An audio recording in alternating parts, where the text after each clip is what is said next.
You're listening to Hotep Ish with your host, Dewan B. Intelligent Ish Talk, intelligent shit talk, where we balance the profound with the profane. Political satire, celebrity and expert guests, information and entertainment, conversation and solutions. Leave your feelings at the door.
Welcome to that intelligent ish talk, that intelligent shit talk.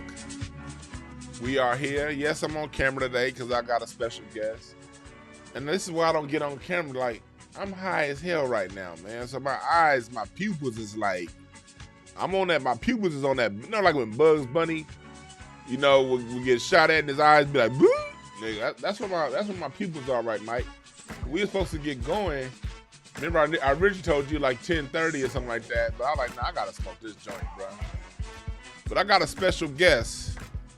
But before I bring my special guest in, I want y'all to hear this message from the sponsor of today's show, King Simon, numerologist extraordinaire. Here we go. The Cosmic Alignment Workshop, Sunday, May the 15th. That's Sunday, May the 15th, featuring King Simon, the Numero Veda. And don't forget, the one, the only, Coach Helen, spiritual business and Zen bar owner, with Blue Pillar 44, the 44 resonator, alongside the one, the only, Ellison Nedra, the modern day sage. All happening at the Cosmic Alignment Workshop on May the 15th. Go get your tickets right now at zenbar.org. That's www.zenbar.org. That's right, it's... Yeah, that's my man, King Simon.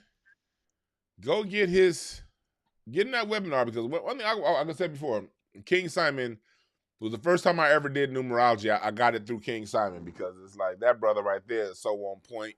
And I was spooked. When I got my numerology meeting, I was not messing with that kind of stuff.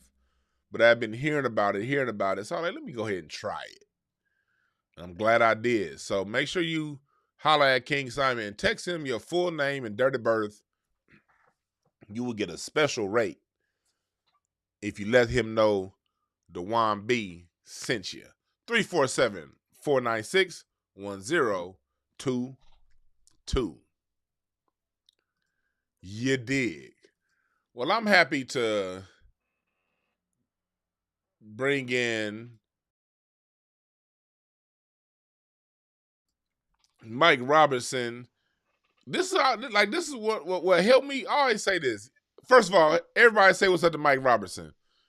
And yo. I'm gonna tell them about you, but let me play some preaching music first, so I can tell them how important you are, brother. I gotta get the sermon music right. You dig? You know what I mean? Because something about black folks, we speak better when we got a rhythm. You know what I mean? That's just part of our culture. Play some music in the background and talk that shit. You know what I mean? But Mike, I want to start off by saying, like, everybody who watches my show regularly, y'all know I say I got my sputter. I got off to a sputtering start.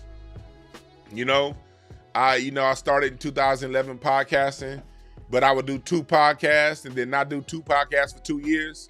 Then I would do 1 podcast, but I'm gonna get it going, and then it'd be like 18 months into my next one. I mean, I never could get the shit. I was like, I can't get right. It was like, can't get right. And then you hit me up, and then we did a show on your channel. Mike has a channel, and it was the day, you reminded me, it was the day Trump got elected. Mm-hmm. And we were down there at RMC, and then we went over to Morris Media. Shouts out to Poetess. Poetess really held us down.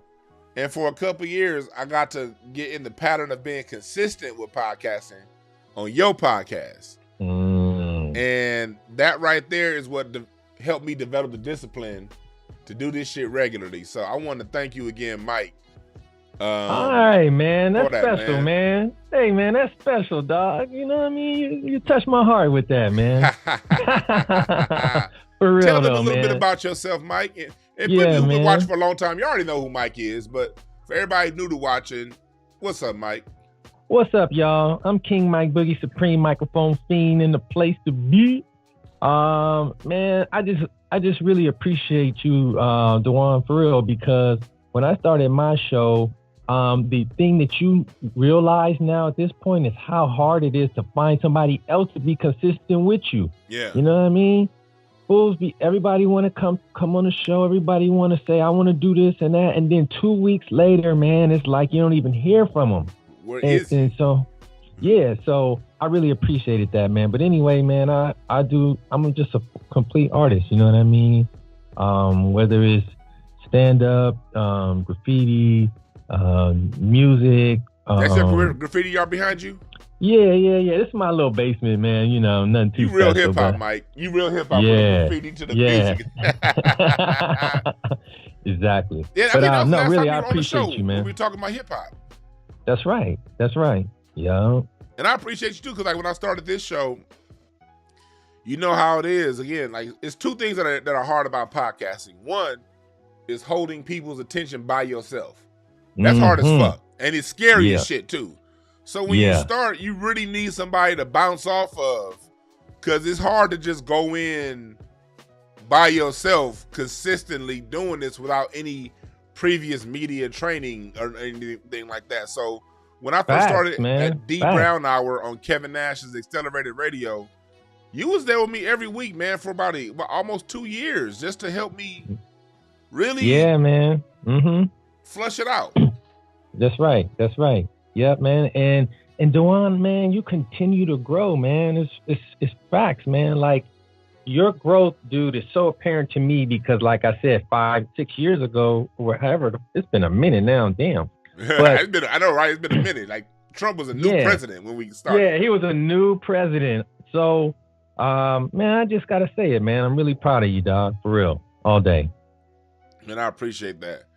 Yeah, we here right now. We talking. This just overall message to the young adults out there, to the youth, and like we gonna talk a little bit today about like growing up, you know, the growing pains of growing up young in America, young black in America, and you know what it was like being a young man in puberty through our 20s, through our 30s, now in our 40s, and so it's like, you know, we've seen a fair amount now. We've been through this cycle a couple times, and so we want to talk to all you young cats in y'all 20s and your teens and your early 30s, just to give you, you know, and we're gonna be directing this towards men because we are men, but we also want to make sure to let you know that this also can be played for the ladies, because we want the young women to hear game from us, you know, so they can see what it is. It's best that they get it from us, you know what I mean, as far as from the male perspective, because part of the reason why I'm doing this show is I've seen like a lot of the fallout. You see what goes on in America, and you see what's been going on, and like, you know, with the death of Kevin Samuels, and a lot of people mad, a lot of women mad at men mad at women. Just overall, a lot of just miscommunication, bullshit, bull jive, and nonsense.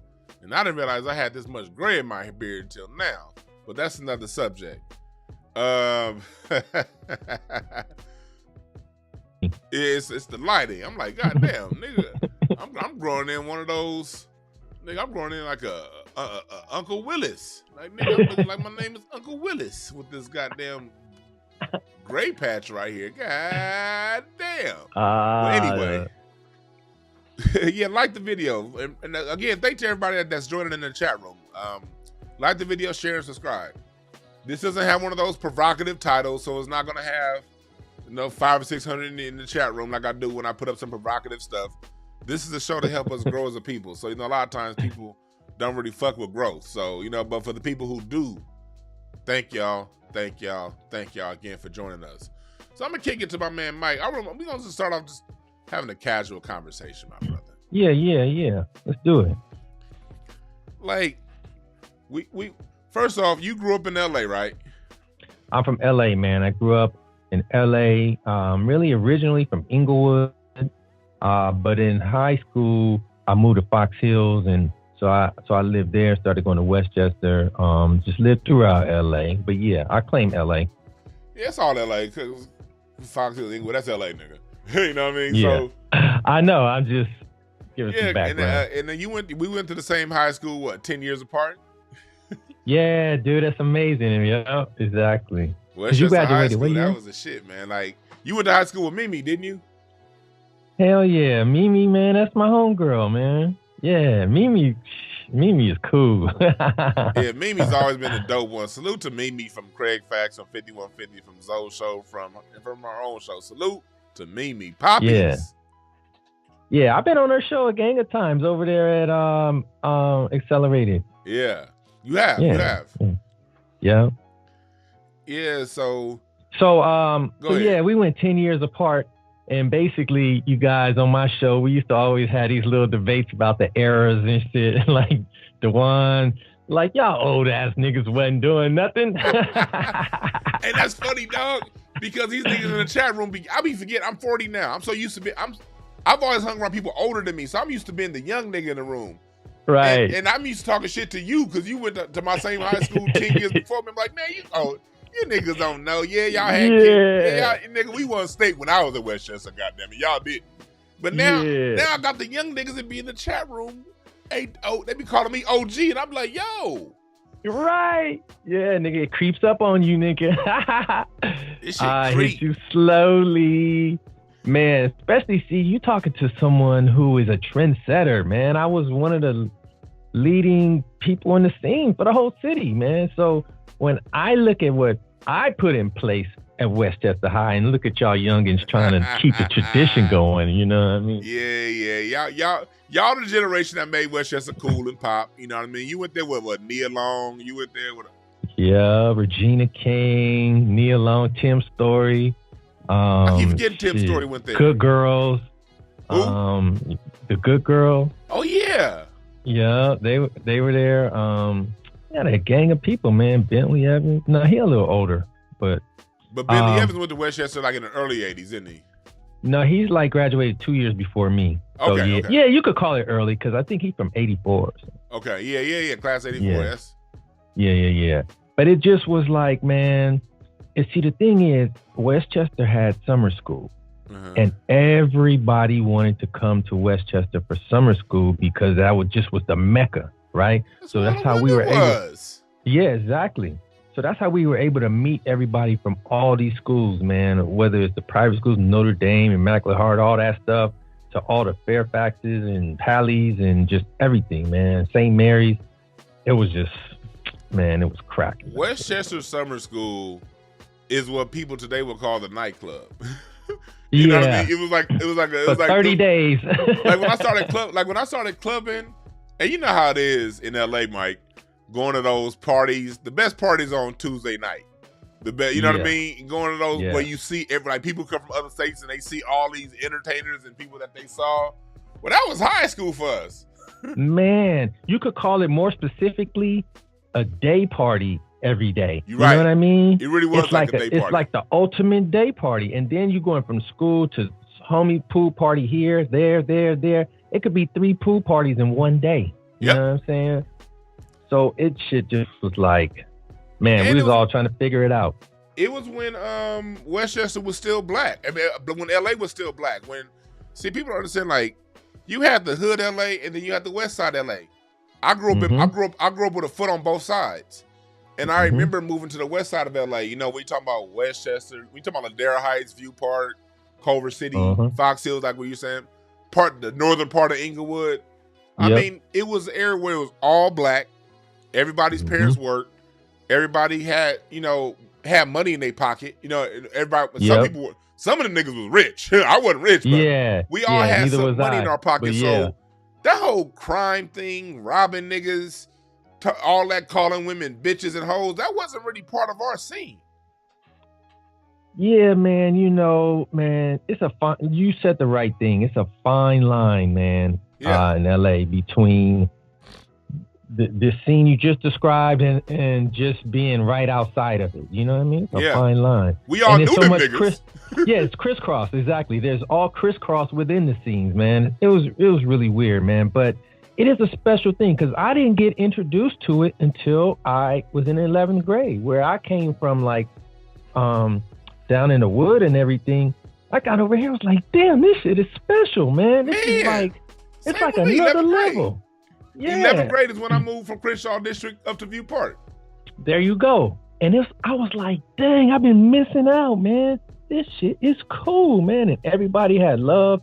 Everybody knew each other. And it just was like, it was like a mecca, bro. It was like truly a mecca. We had, there was always, out of every 4, there was always that one, over that side of town, it was always, if you had a crew of 4, one person had a car. You know? Oh, yeah. That's what made up a crew. It was Fox Hills Mall. Fox Hills Mall, man. We used to go, man. Now that, you want to talk about some loveliness, man. The Fox Hills Mall, man, on a Saturday. You just walk through there, man. We used to play these games like, how many phone numbers can you get? And all that. We didn't have you can't DM nothing. You had to walk up to the girl and be like, hey. And you better have a pen and paper or a hella good memory. Yeah, and you might write it on your hand or your arm and shit, dude. Oh, yeah. Man. Yeah, you had to have your Mac game up. But it was I took a lot of L's, man. It wasn't And I'm glad you brought that up because this is what I want to talk about some more. We lead into what we're talking about here. Taking those L's. For the young people out there, the young fellas. Let's talk about, that age between, because when you in middle school, you finding out the world around you. Elementary school, you just call it la la la la la la. Middle school, you starting to really, you starting to pay closer attention to girls. You starting to find out what this life thing is about, and then you get to high school. And your desire kicks in around middle school. Your desire kicks in around middle. Before they were just girls. Middle school is when it's like, Talk to us about like that age, Mike, about going through those trials as a young man, trying to get at ladies, and not quite and taking all those L's. How did that feel? That progression? Oh man, the L's hurt because, you know, it's something so weird though, bro, but it's something tied to like your pride and your ego when it comes to talking to girls, man. And you should be able to separate it, man. It should have nothing to do with it. But like, once you get shot down one time, which you will on your very first time, because you don't know shit and you sound like garbage, and you're gonna And for me, man, let me tell you, the finer the lady, the harder it was to talk to her, man. I'll be like, I don't know what the hell to say, but it's like around then, man, is where the pressure comes in of even like existing. Because you see girls, few people done lucked up and got a little girlfriend and shit. You see them holding hands, walking down the hall, and you be like, damn, I want a girlfriend. You know what I mean? I wish I had a lady. I'm going to get one before 7th grade is over. Man, look, let me just give some game, right? Here's the best game I could give anybody about hooking up with any girl, or any lady, and vice versa, at any age. The keys to the game is honesty. That's it. All you got to say is you ain't got to have no tricks to it. You ain't got to lie. You ain't got to spread shit. You can literally walk up to her and be like, I like you. Because that's the reason you walked up to her. You know what I mean? Mm-hmm. That is the reason. Like, you look hot. Oh, man, it's great. I would love to call you. You know, like, tell the truth. Like, you know what I'm saying? Like, that shit works. But the whole, like, oh, let me hold your books for you. That's where the simps are born. The simps are born with the holding the book for you dudes, man. That's where the simps are born. You want my jacket? Yeah, Simp City. Them the dudes that's getting juice for their ducats in their 20s, 30s, 40s, whatever. Look, it's okay to do all those things, but make it known. Like, I'm doing this because I like you. And then she'll either accept it or won't, like right there in the spot. And then if she don't, you'll be like, click, clack, bam. On to the next. On to the next. Because somebody going to like it. It ain't going to take long either. Yeah. Because girls don't have nobody being truthful and honest to them. So that shit going to catch on quickly. Yeah, that's real talk. And I'm glad you brought that up because it's like that's one thing that, you know, as a young man, sometimes we get deceived, especially if you grow up and you don't have any older men giving you advice and you watch the TV shows or you listen to the music. You thinking you got to have this immaculate game. You thinking you got to have, you thinking you got to have the right car, the right clothes. You thinking you got to be smooth. Now you will develop smoothness as you get older. But really, what you need, and it's the same thing through now at the age we are now. It don't change. Honesty goes a long way, and I think honesty, when it comes to discussion, to talks between the sexes, men and women, that word honesty doesn't come up enough. We hear the word game too much. And game can lead you down a road where you get played too. People understand the game go two ways. The game go both ways, huh? For real. Yeah, and so the whole deception and that's something, because I remember for me, I grew up thinking that deception was the way because you hear it, you know, around. Right. And but you gotta trick them into liking you. You think you as a young man, you think you gotta trick women into liking you, and then what happens as you get older into your teens, you start to, you know, see the difference between and when you get to your 20s, you start to see the difference between the quality of women you attract between when you tricking them and when you being honest with them. Usually when you tricking them, those be the ones that you attract that dudes be talking the most shit about. Yeah. And you don't be the only one. You don't be the only one. Man, so like, you know how it was, and you know, so how was it, you know, because you've grown up to be very successful. How was it having that balance between school and wanting to be and being the popular guy at school, like and being social? How did you draw that line? What are we talking about, in high school or college? Both, in high school into college. okay, see, in high school, man, I rolled off of being, relatively sharp. You know what I mean? I rolled off of that. So I was not having problems in high school, as far as balance or whatever. Now, let me add, though, I didn't get good grades. Now, you know what I mean? Yeah. So I had to take the L on the grades. You can't have everything, right? So I took an L on the grades, and I graduated high school in the mid 2.56s type shit. You know what I mean? 2.5, that was me, 2.5. Uh-huh. But see, look, now the fun meter that I had, though, that was a 4.2, nigga, with all AP classes, nigga. You know what I mean? Because I was willing to do the sacrifice, but it is a sacrifice.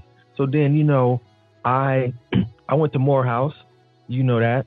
So when I left Westchester and went to Morehouse, I just took all that with me. You know what I mean? And the first thing I did was go around and meet everybody, right? I was macking to no one. My whole thing was like, hey, what's up? I'm Mike. I'm this, I'm that. Who are you? Where you from? All that.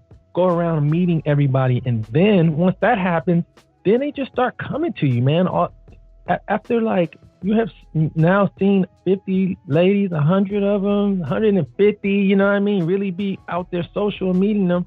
Dude, they will all, that 20% or that 10% of that crew that liked you, they're going to all be coming to you, bro. You know what I mean? Yeah. And that was just my strategy as far as like ladies went. I didn't chase ladies because it just, they will show themselves to you if they like you.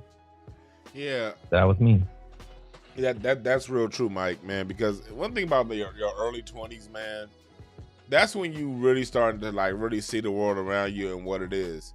How was it, like for me during that age, I was always just sort of just social out there. I never was the one to just go and holler at a whole bunch of chicks. But I would, me too. I would oftentimes be the life of the party when the party was going on. You know what I mean? Talking shit. Doing what I do and just being myself. I found that because, I went through that phase because when you're young, you go through that phase where you're really trying to discover yourself, discover the women around you. And you go through that phase to where it seems like all the girls your age want to holler at grown-ass men, like in their 30s and shit. And you in your early 20s, you ain't got shit. And that's that age where some dudes develop a certain bitterness towards women. How did you avoid that? Tell me what you want to say about that. Then I'm answering. Yeah, because look, that started in high school. Yeah, that started in high school. Yeah, them fine girls, man, the ones that's so unattainable to you. They had dudes 22, 23 years old picking them up after school. Old grown ass men, where we would be talking about them like, what your old ass doing coming up to the school? Yeah, and we had that back then. So when you 22. You can't really compete with dudes that's like 28 and shit. You know what I mean? Got their shit together, got a crib, got rides, all that. But you could keep being yourself, man. For real, because everybody will remember. See, ladies appreciate like structure, consistency. They appreciate like, you ain't never done no foul shit or whatever. Like they appreciate that shit. And don't be seeming like it at the time, but once you get known by enough people and you consistent, man, you have no problems. And the thing is, like, sex, the idea of sex is what really changes everything. When you talk about going from a kid to an adult or whatever, because before then it's this like quest, like niggas don't want to be a virgin no more. You know what I mean? It's like, let me clear up something for people in the chat room.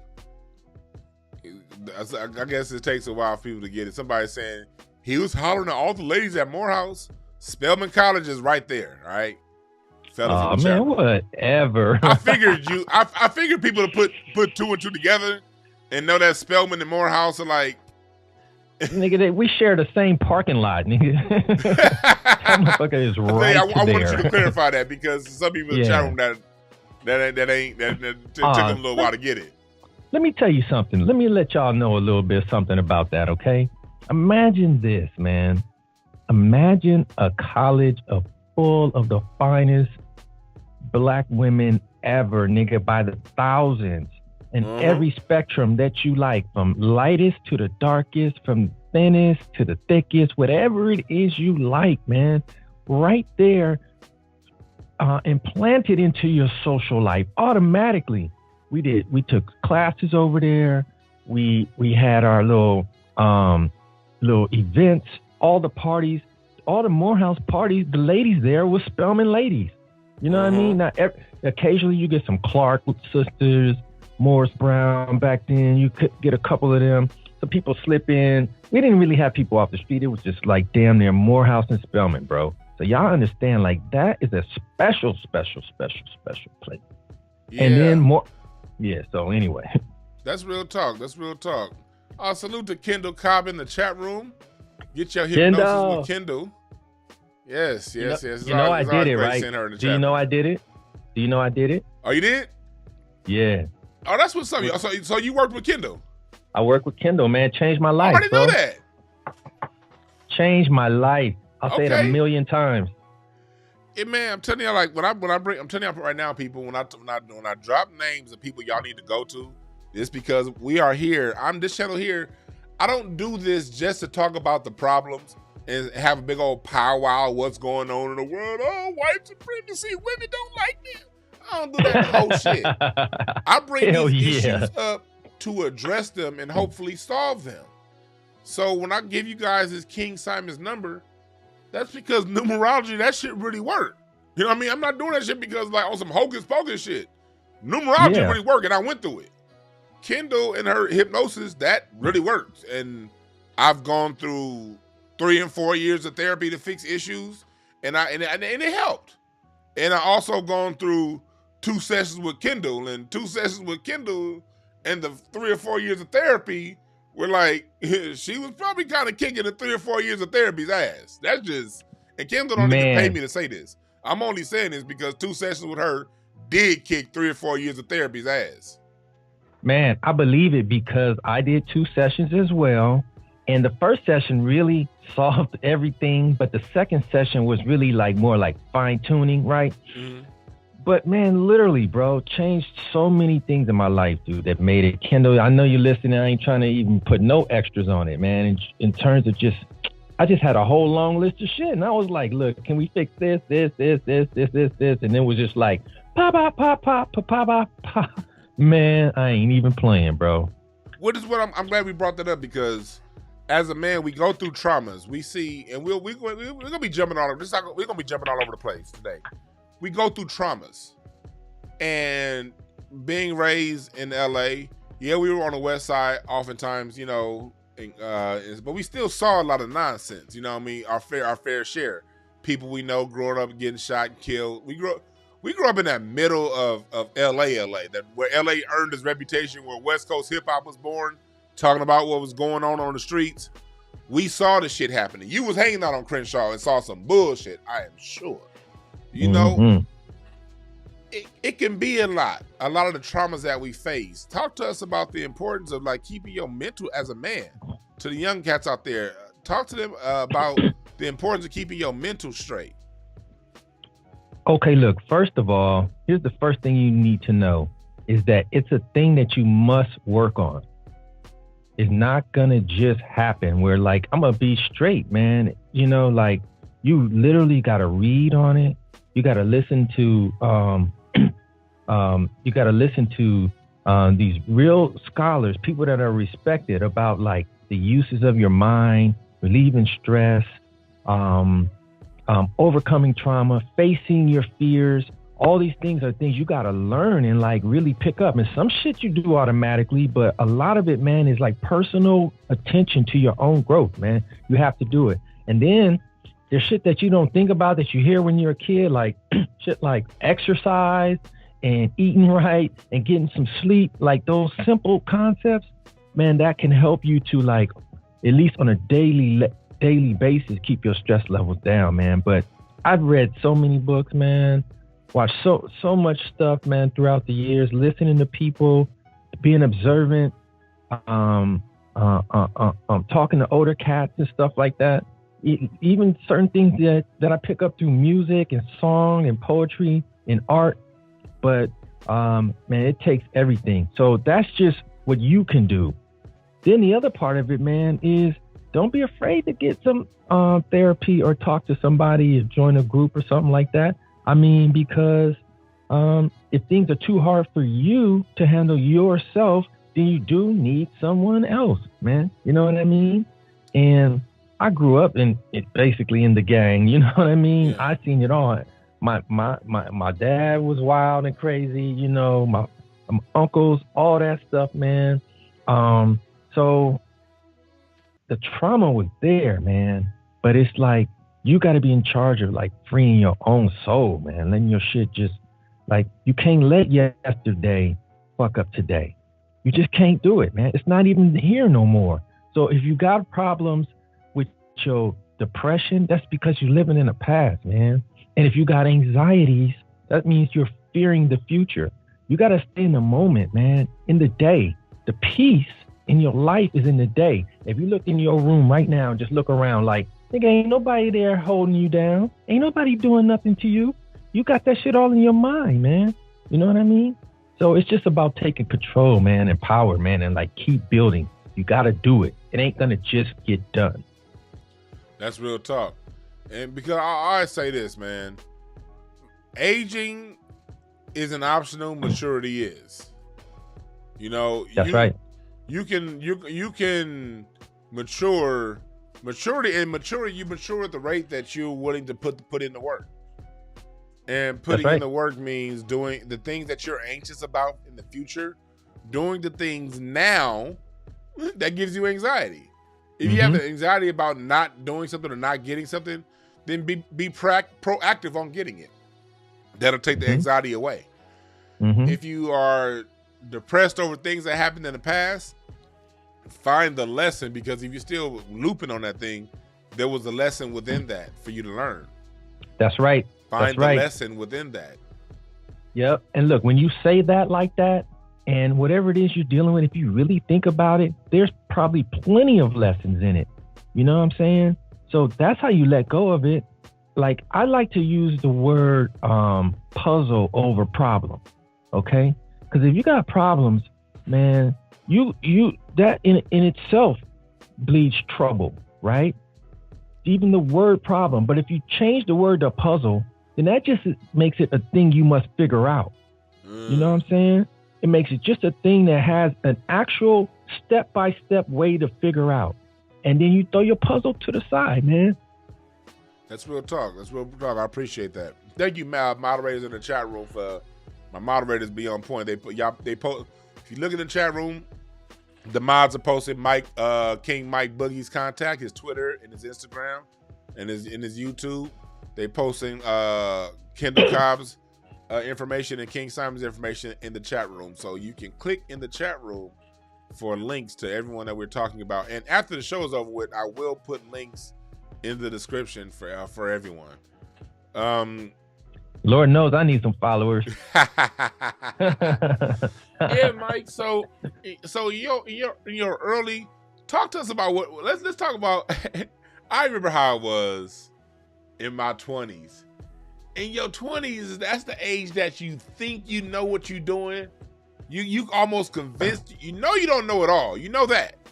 But you really do think you're on a certain path. You really do think you know what you're doing.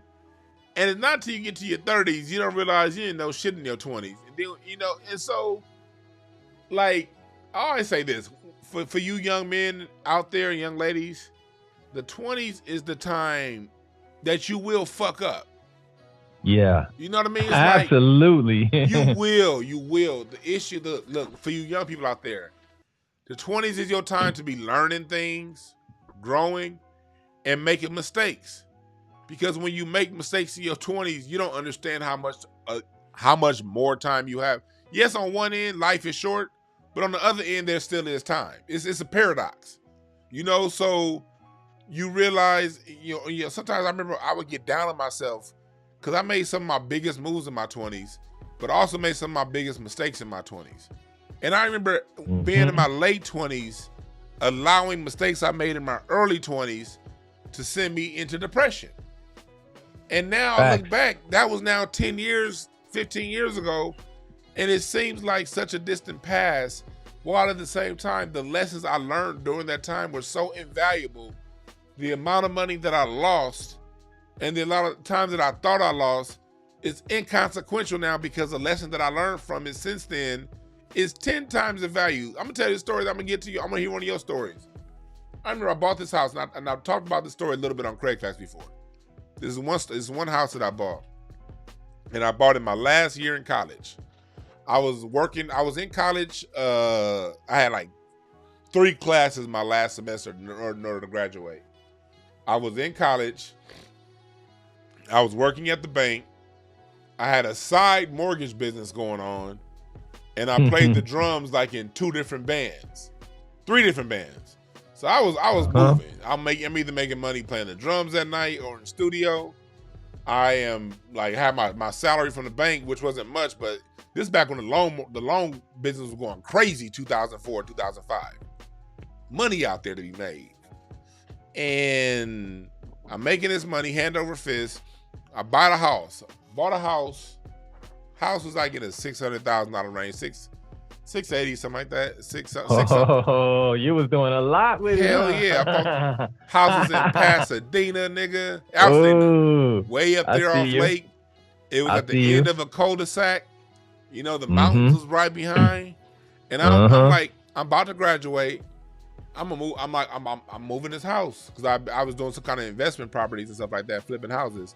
I wanted to keep this one, but the guy living in it, you know, he was like, he was losing the house. I was getting it because he was losing it.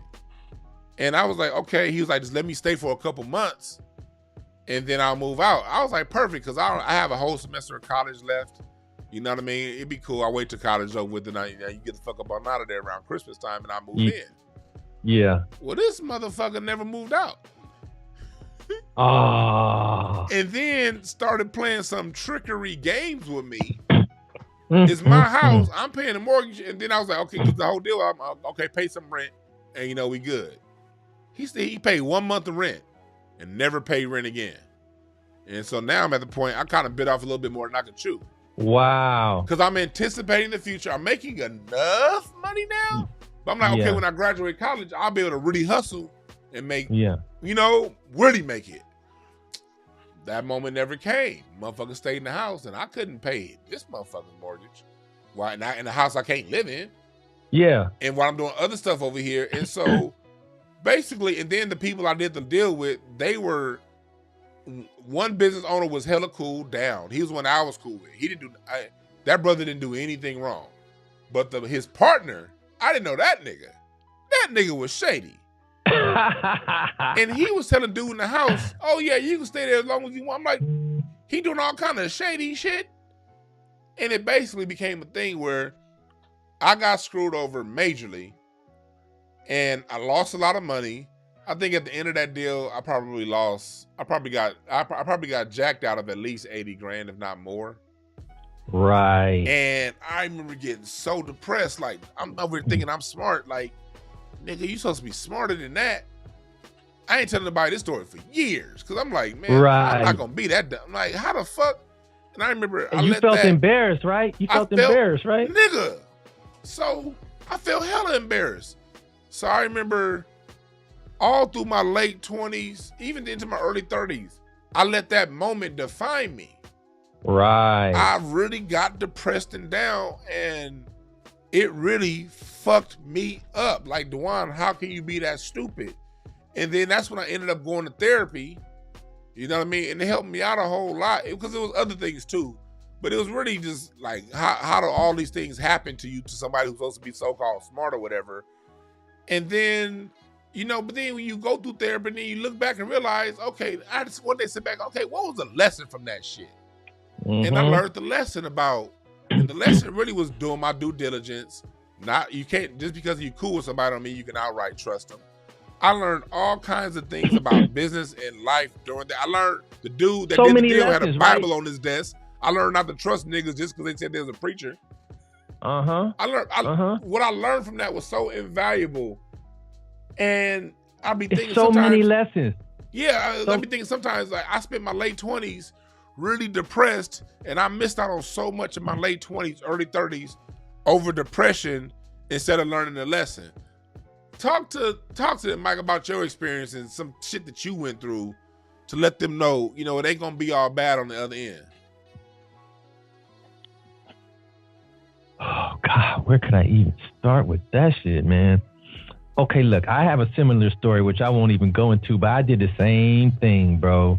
But had the crib, then I had the apartment, and niggas started selling crack in the apartment. Ooh. And so then the other tenants didn't want to pay up until we got the crack dudes out. And they was on the marshal's list to get ran up in. Like, it took like 120 days for that.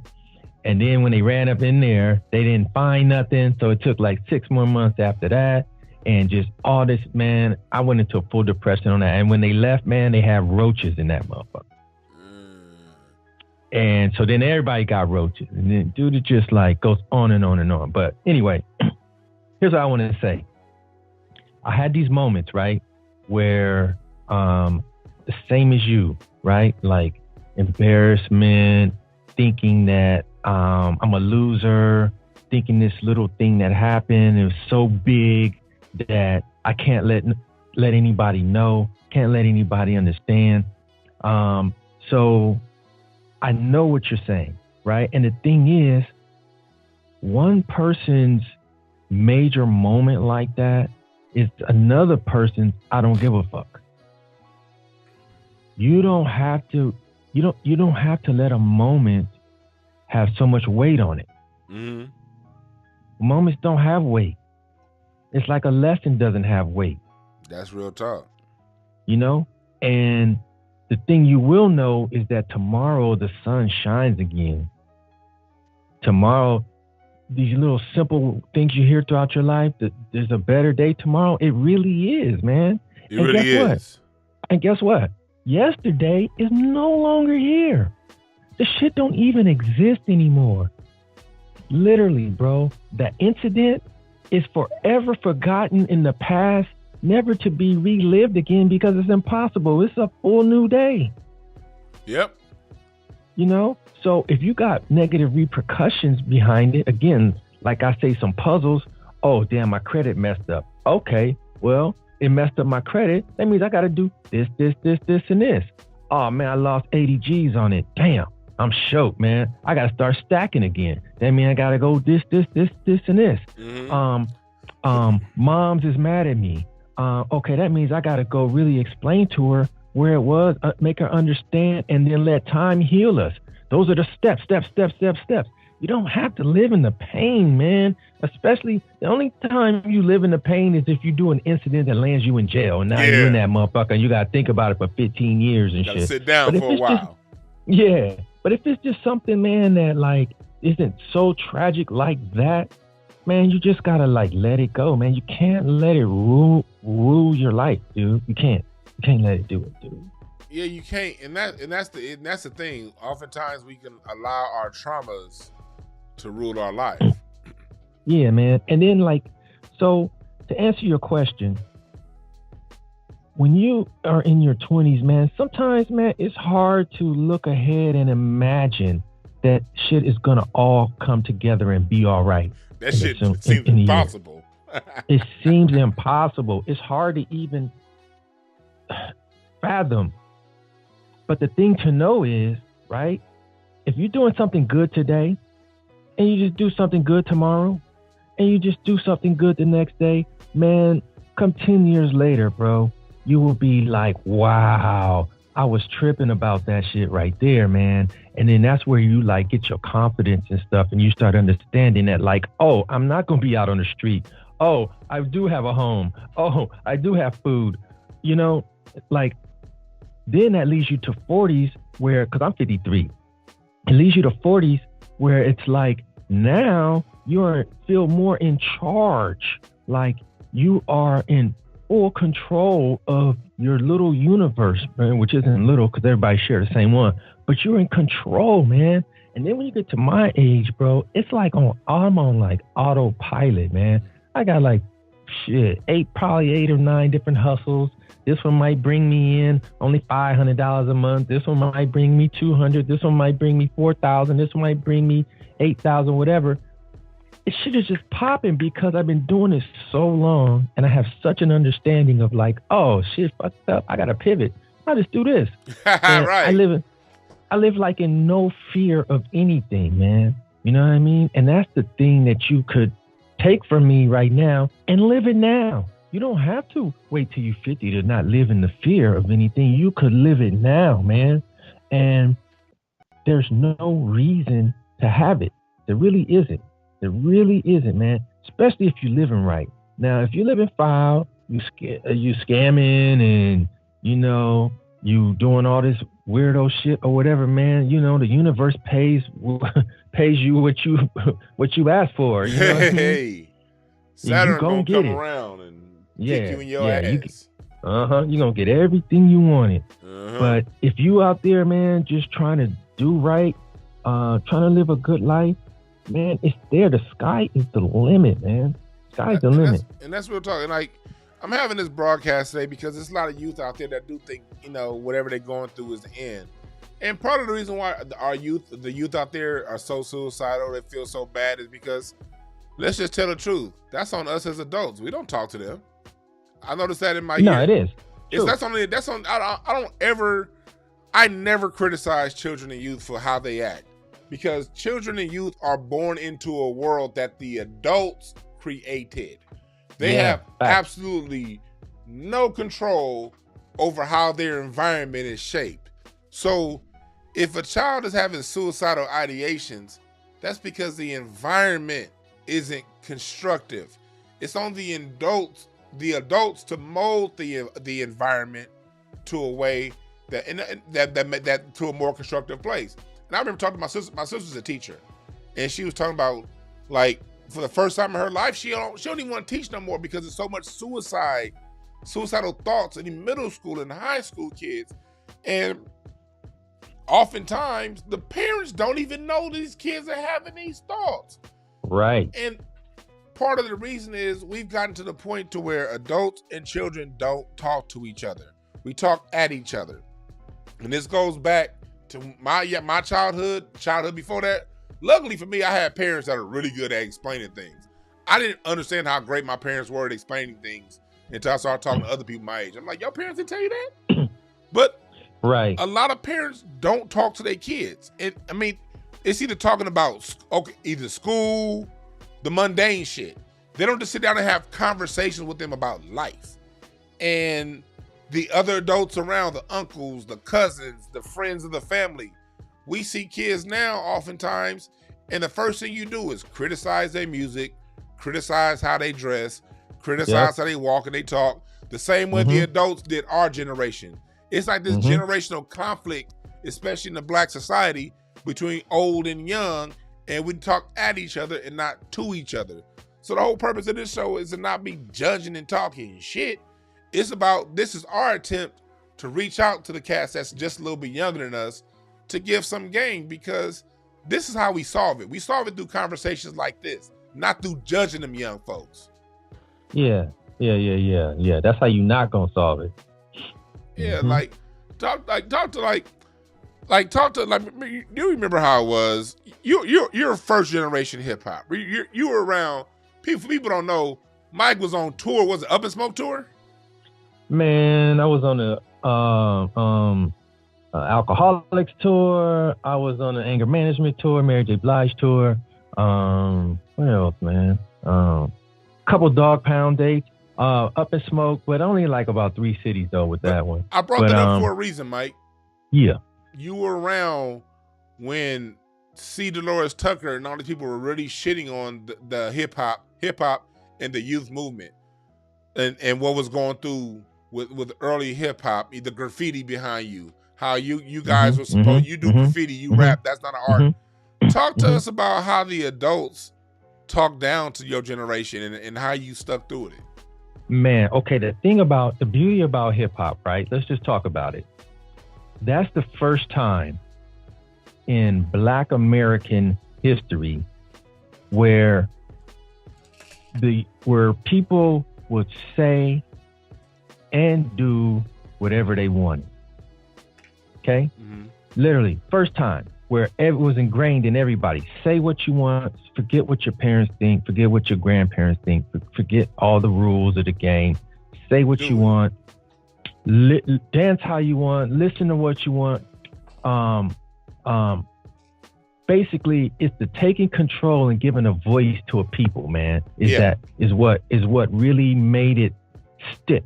Yeah. And they didn't understand it at the time. They're like, you think you don't like what he's saying, but shit, we all feel this way. Mm-hmm. Nobody just ain't never said it before. Yeah. And so parents got introduced to what we basically felt and what we had to say in the time and shit, in the moment. And so we went through that, man. And I'm just going to say that, like, it had its positives, but it had its negatives, you know, because some people, what they want to say, you know, ain't for the masses and shit. Yeah. You know what I mean? Or it's not positive, or it's, or whatever the point, but still having the right, and the ability was what the important part was. We had the right, freedom of speech, we had it, but we never took it. Mm-hmm. We never took it. You have some people who will rise out and, you know, speak their mind or whatever, but not our generation. Yeah, that was a generation doing it. Before, it was a guy here, a guy there. Exactly. A singer here, a singer there, a speaker there, a speaker there. That generation was the first time you had a whole movement of people by the millions. By the millions. And then what it also did is it connected everybody, because what people were doing in Atlanta is different from DC and different from Chicago and different from Seattle, Oakland, LA. So it introduced everybody to everybody. Yes. You know what I'm saying? And then there is lots of differences, but way more commonalities, man. You know what I mean? Like, well, what we really realize is we all the same. You know what I'm saying? And so it did that, man. Now, I'll say this too, man, about parents. Like, to me, there's a lot of shit my moms and dad said that they were right, and I thought I was right. Yeah. And I learned later, like, damn, they were right, man. Think about the things your parents tell you with conviction, man. That shit be right, man. A lot of it be right. Now, if you got a foul ass mama, you know what I mean, you can't trust nothing she say, whatever. Some people got that, but if you just coming from a normal family, man, moms and pops be right about a lot of stuff, man. Yeah. There's no doubt about that. You're right about that. They be right. You got to listen, man. You got to be willing to hear it. You got to be willing to hear it. Like, I'll tell you one story. So one time, my homie, I won't say his name, but I moved out the hood or whatever, went to college and all that. But every now and then I go back to see the homies, right? Yeah. So I was sitting there, man. I think I was a junior or senior in college, and I was getting ready to leave out the house, and my pop was like, "Where you going?" Just asking me where I was going. I'm saying, "Oh, I'm about to go hang with so and so." And my pop said, "Oh, that's cool. Well, you know they shooting at so and so." For real? And I said, and he didn't tell me not to go. He just gave me the game to make a smart decision. He didn't say like, "No, you can't be." He just said, "Oh, okay. Well, you know, they shooting at so-and-so." And I was like, damn, I was tying my shit up and I was like, oh, damn, man. Yeah. I'm on something different right now, man. Yeah. And it's those moments where you got to let it, you got to be smart enough for the game, man. You got to be open-minded enough to accept the game. You got to be open-minded enough to accept the game, because that's another issue that you run into in your early years, in your 20s and 30s, and you think you know what the fuck you're doing and you don't. And right, even if you do know what you're doing on a certain level, there's still game to be listened to, because that game you're hearing may not apply exactly in this particular moment, in this particular station, but you're going to use it at some point in the future. And like, so I want to transition that to talking to the ladies out there, the young ladies, what to expect from young men, and what to be working on as a young woman. As a young woman, and I'm going to have some women on here in the future having this conversation, because I'd rather have this conversation with women, but I do want to have this conversation from a male perspective to the young ladies. And then in the near future, I'll have a woman on to have it from a woman's point of view, because it's good to get both point of views. One of the issues that we've had in society is, especially with this dumbass feminist music movement, they say a man can't tell me nothing. You're a man. Why is a man talking to women about women's stuff? You're a man. You don't know what it's like to walk 1,000 miles in my heels. Ladies, you interact with men. So just because a man's talking to you don't mean he's not saying he's a woman. He's not saying he knows what it's like to be a woman. Hell, I don't care what it's like to be a woman. I'll never be one. So it doesn't matter to me what it's like to be a woman. A lot of women don't understand. We truly don't give a fuck. We just giving the information to you from our perspective, because at the end of the day, half of your life, you're half of a man. You come from a father. No matter how much you hate men, you still dropped out of a nutsack. You know, and at the same, and you're going to, if you're straight, you're going to be dealing with men. Yeah, you done swim. You done went through that nutsack. You done did the nutsack move, the nutsack swim. You done did it. You done been drained through the main vein and all that. So it's part of you, and you're gonna have to interact with men the rest of your life. Even if you're a lesbian, you're still gonna interact with men on some level. So it's good to get some information from a male's perspective, and then you flip it to applying it from a woman's point of view. So as when you in your, a lot of men in your 20s, early 20s, late teens, that's the time, that's that age where both men and women, they're your late teens into your early 20s. That's where your dating ideals are normally shaped and molded. Your true opinions on the opposite sex, based on your experiences. What are some things as a man you would say a young man who has his head on straight, he's looking for a woman, to be compatible with, to hang with. What are some things a young man with his head on straight is looking for in a woman? From your perspective. In his 20s? Yeah. Into your 30s. Because 20s is when you start making these, early 20s when a lot of women make a lot of bad decisions with the dudes that they mess with. So what, and we hear about the niggas that ain't shit. They speak all the time about the motherfuckers that ain't about shit. We hear them talk all the time. For a man who was about shit at that age, like you and I, what were some things you're looking out for? Some advice you can use to help ladies avoid some of the pitfalls and mistakes they can make during the prime of their lives? Okay, the first thing is, what you gotta understand is there's a lot, at that age, there's a lot of good men out there. Literally, all of them that's your age. They're all the good men, they're out there, right? And I feel like ladies miss their man. They done all met 10 or 15 dudes that could be their husband, 20 dudes or whatever. It's all kind of dudes that could be your man, but you have this picture, and you have this way it should happen, and this person it should be, and just all this shit gets in the way. And when you get older, you look back and be like, damn, they got scooped up. All them dudes I like, them 15 dudes that like me, they got scooped up. So you got to understand that, like, no man is perfect. No man is going to have all the items that you got on your list. No dude is going to be able to read your mind. So you got to look at a man for who he is, man. That is he like respectful?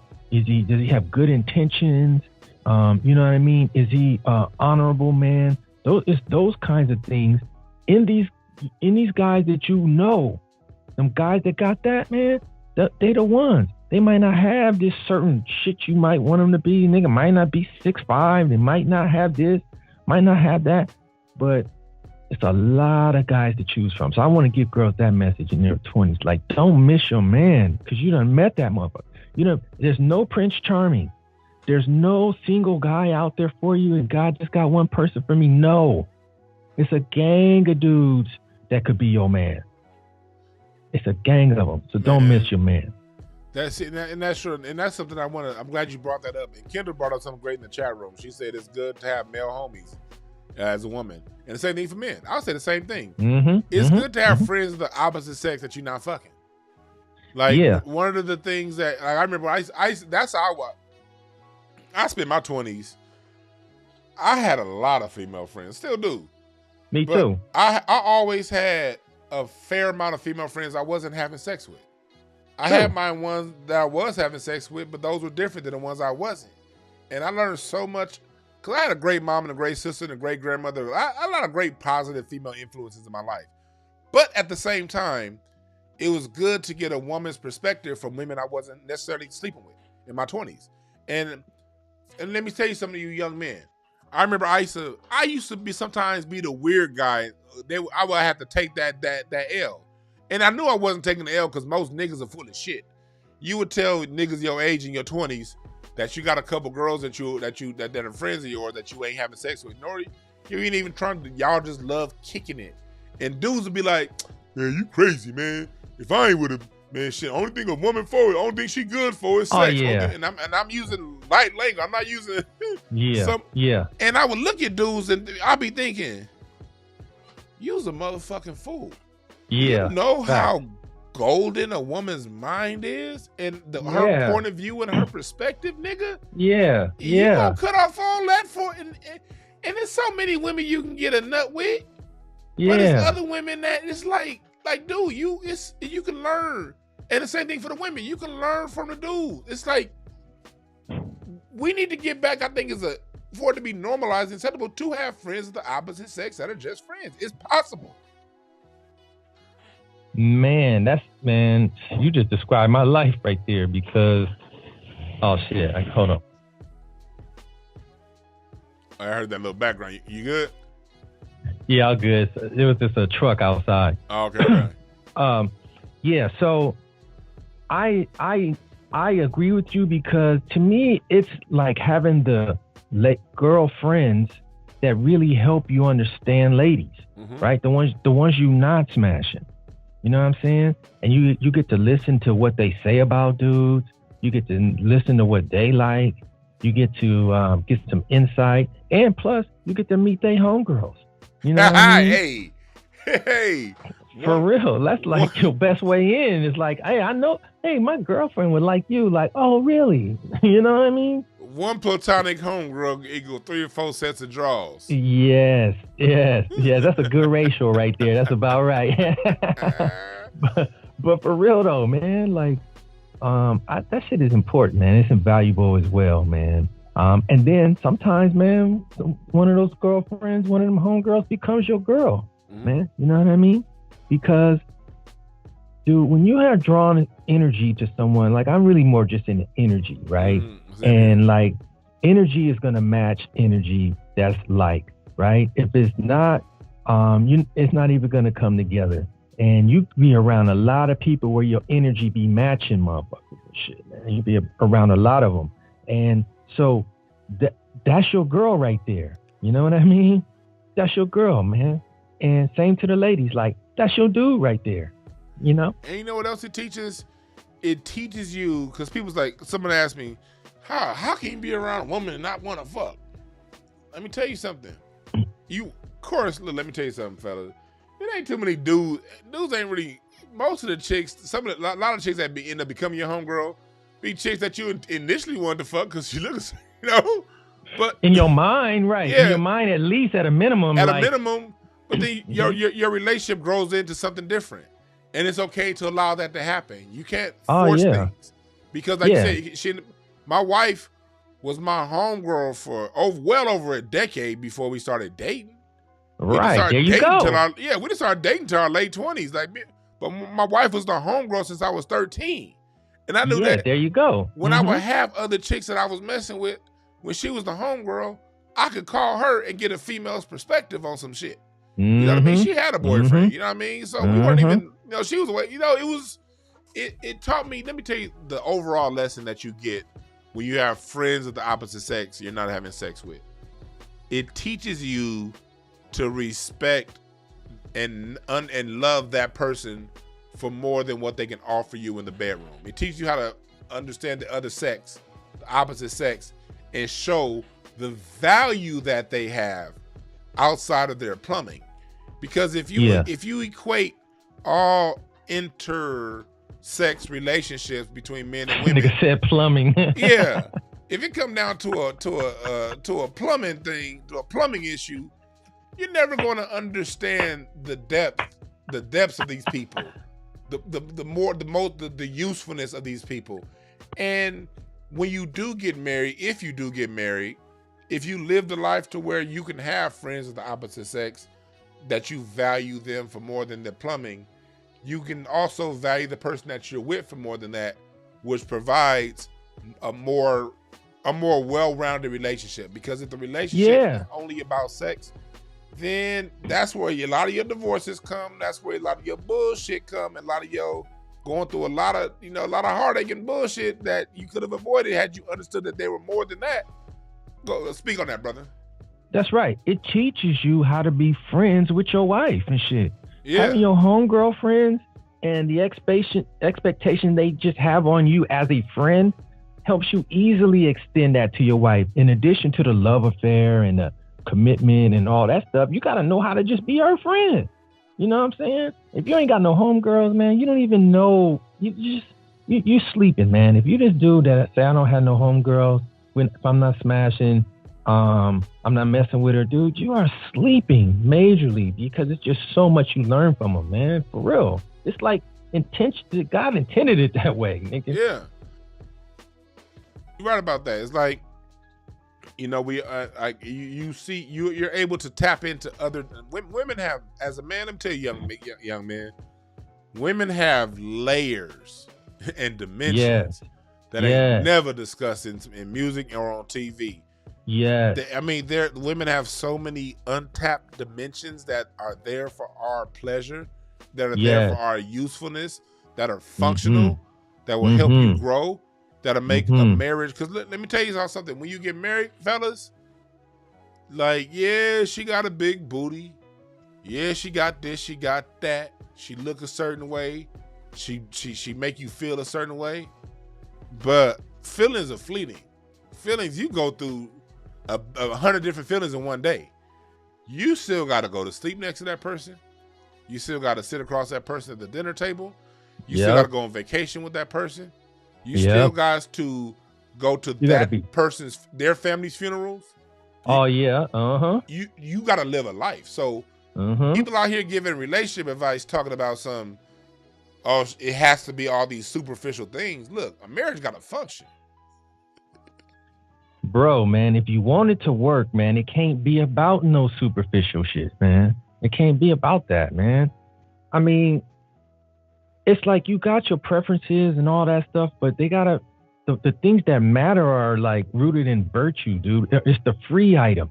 Yeah. You know what I'm saying? The shit you pay for, man, that gets you nowhere. It's the free shit that, like, respect is free. You know what I'm saying? Admiration is free.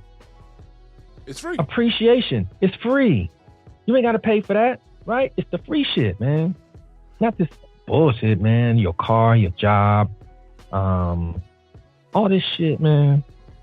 It's ridiculous, man. Yeah, and like me personally, I just always loved the presence of women. Like, I mean, how about that shit? I mean, for real. Like, I remember, like, when I used to still host like events in my house or whatever. And I would invite people over, even after I got married. It would be nothing to have 20 women in my house and and like 5 homeboys. I still hang around a lot of women. I don't hang out I'm older. I don't like hanging out no more, so I don't hang out like I used to. But when I did hang out, and they cool with my wife. I've always liked the presence of women, and it's just one of those things. And when I was single, I would always, I was that one dude I could easily have 15, 20 women at my house and it not be none of that BS. Not be no cattiness, not be no nonsense. Yeah, keep it like that. Yeah, because you coming through real clear. Because I've always understood and respected them on the deepest of levels. And I think that as men, it's very important that we get back to that. That we understand that women are they're good company. They have a perspective that we don't offer, that we don't have. They see things from angles that we'll never see it from. And half of what they say when they first say it sound like utter bullshit. Right. But it sounds like bullshit because it is coming from such the other side. When that's when you gotta really sit back and be like, now I know the homie wouldn't lead me. I know she wouldn't lead me astray. Let me at least consider it. Now some of it will be bullshit, or just be from a point that you can't use. But but at the same time, it'll be some shit that they say that you'll be like, yo, and it'll reshape how your whole approach on things. Yeah. You know, I used to have this thing where, like, I didn't want to disappoint my homegirls. You know what I mean? Yeah. Like, I would try to conduct myself in a way that was, you know, stand up. You know what I'm saying? Because they'll let you know if you tripping or if you slipping. You know what I mean? They'll be like, oh, you living foul right now. Yeah. Oh, yeah, she'll tell you if you living foul. Yeah, if you live in foul. So there's, again, another reason to have a meter, bro, to know what's foul. Because niggas are foul. We don't know what's foul to ladies all the time. You know what I'm saying? Yeah. Not all ladies are the same, but some of these things are the same with ladies, man. Yeah. And they help with that, man. It's just a lot of stuff, man. Keep some cool homegirls around. And then ladies gotta have, like Kendall said, they gotta have dudes that they trust, man. There's a lot of dudes that's not trying to smash and cool to be your homie, and they gonna tell you the truth. And you gotta have those dudes too.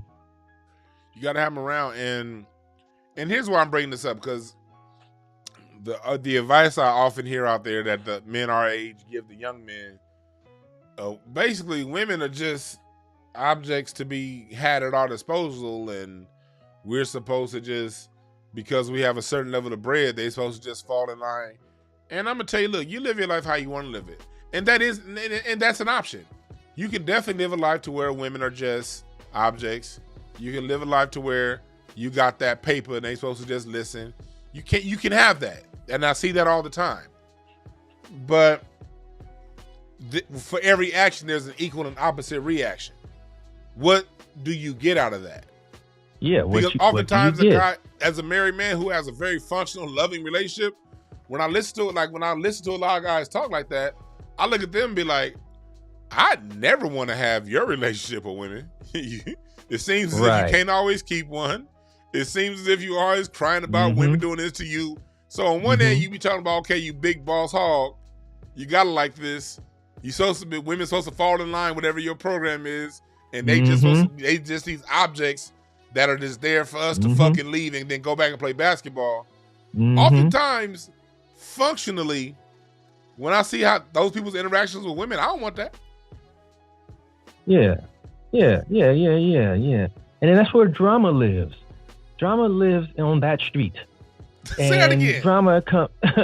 Drama lives on that street where fools want to do all this shit you said, smash and run and dash and this and that. That's where the drama lives. That's where your cars get keyed up. That's where your tires get flattened. That's where the police get called on you. That's where you get rolled up for your ducats. That's where you get your job called and you lose your job. Just whatever the drama is, man, it all lives there, man, on that shit, man. Why even do it, man? I mean, I guess some guys just like that type shit, but if you want a regular life, you want to live with love and prosper, man, it's just whack. Yeah, so again, we giving advice for people to apply on a functional level.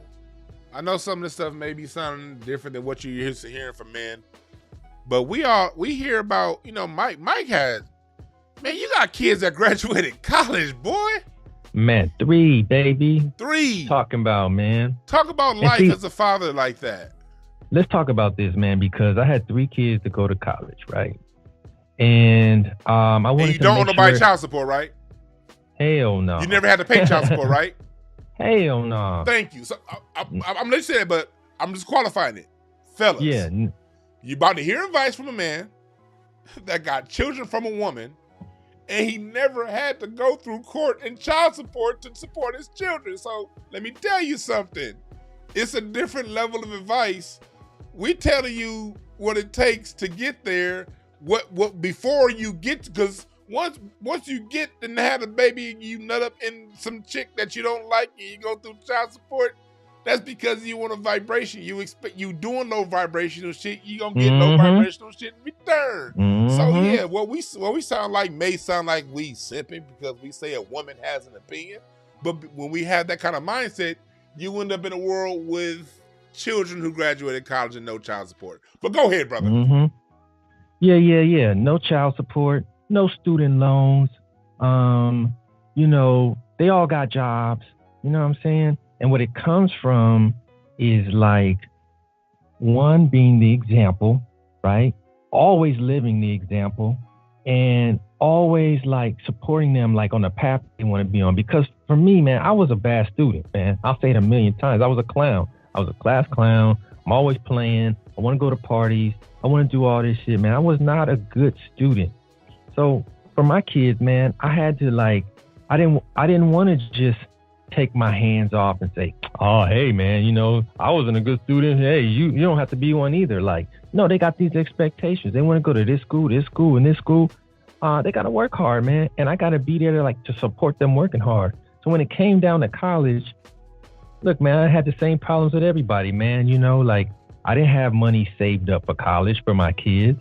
You know what I mean? I didn't live this life where like, oh, I'm putting the money aside all the time. And when it got to college time, I got 200 G's stacked up and all that. I didn't have it like that, right? I didn't pre-plan that way. Life didn't unfold that way. So I had to take it one kid at a time. You know what I mean? Figure out how much the school gonna give us, how much the school gonna pay, and how much am I gonna have to pay? And then, okay, so how much is that gonna be a month? Oh, okay, god damn, that much? And I pay that shit like it's a crib, you know what I mean?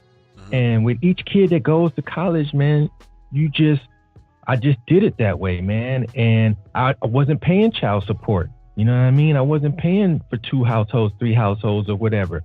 So I could make that payment. You know what I'm saying? Of course, with my wife, I'm not saying I, but we as a unit can make that payment, and the kids did their part. So the reason I say all this is because people get this anxiety about the way things are not going to work. And you should be thinking about how they are going to work. The shit is always going to work. You know what I'm saying? And you can talk yourself out of success in a second, man. Like in one little second. I had this thing, I'll share one thing that I worked with Kendall on. Like I had this thing called a naysayer voice, right? I come up with the dopest idea ever. And in 2 seconds, I'd be like, nah, I ain't going to do that. You know what I'm saying? Literally a million times. Like, I want to do this today. I'm just about to go hiking. Nah, I ain't going to do that. And it was, where the fuck did that come from? I do not know. You know what I mean? But it was impeding me. And so it's things like that, man, that like we have to recognize and overcome and have like a long-term picture. It doesn't have to even be a plan that's in play all the way. Just a long-term picture of what you want.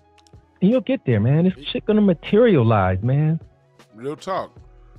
And you know, that's why, and again, that's why we're having this conversation, because there are things like we see the end result of a lot of things, but there are things we can do before that to not get down there.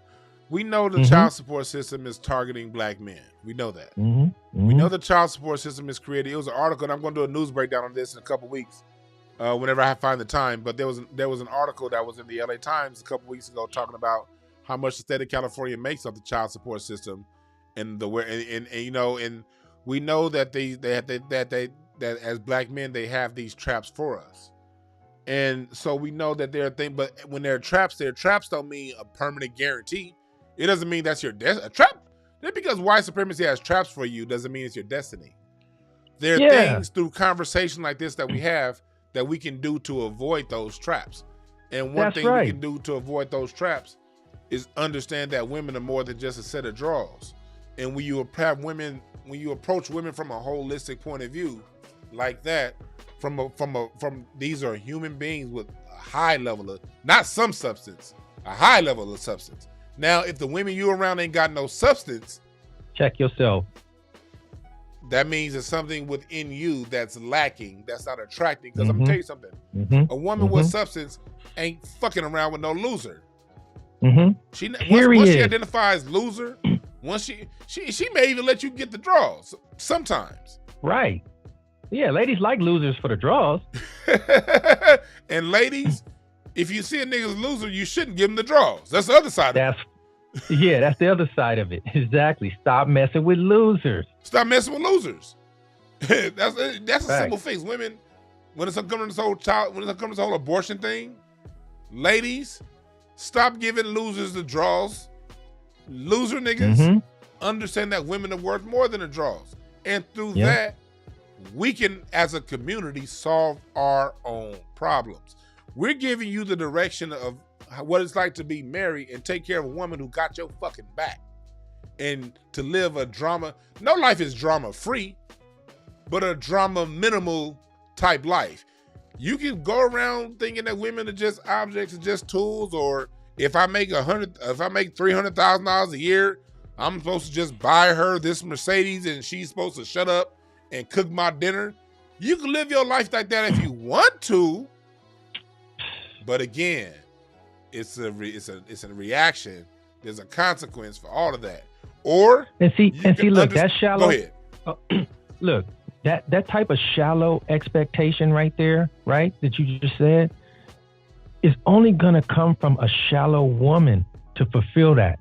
If you're a shallow dude where you're like, oh, I want to give her a Benz and have her cook my meals and clean my house, and that's her value, dude. Only shallow women are gonna do that, man.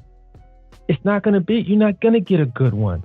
They're not gonna do that. They don't sign up for that, man. So you get these like shallow women that after that shit is done, then what do you have? You have nothing, zero. You gotta have some depth, man. It takes look, I'm not mad at a lady say no to some shit. You know what I mean? Yeah. I'm not mad at that. It's just like, okay, now let's talk about it, you know? But a pushover, man, that's the worst kind, too. Somebody just gonna do everything I say. Like, what the hell? Yeah, man. So it's just one of those things where you get what you put out, you get the level you attract. And so, you know, because Disney has fucked up, you know, women's expectations, and you know, and they're thinking that a man's supposed to be a knight in shining armor, like as if a man is supposed to already be a prince. And no, ladies, no. Oftentimes, the man that you get, he ain't gonna be a prince yet. You know what I mean? Yeah, he's still working his way towards that, and he's still the frog. He's still the frog. Yeah. The whole point is to fall in love with the frog. When you fall in love with the frog, you get the prince. You get a prince. Exactly. Yeah, and so like I noticed that like that was one of the beautiful things about my wife. My wife was able to see that there was more to me than where I was at that point in my life. And at that point in my life, I thought I was doing big things. You dig what I'm saying? I'm like, right. And you just found out you wasn't doing nothing. I wasn't doing shit. But thank God for me, I had a woman that was smart enough, that had vision, that she knew that, okay, success has a certain package to it. It's a certain packaging to it. And it's not at the destiny yet, but that motherfucker's on the way. And if you that dude that you are that, you can find women that see these things within you. If you as a man are looking for the right thing.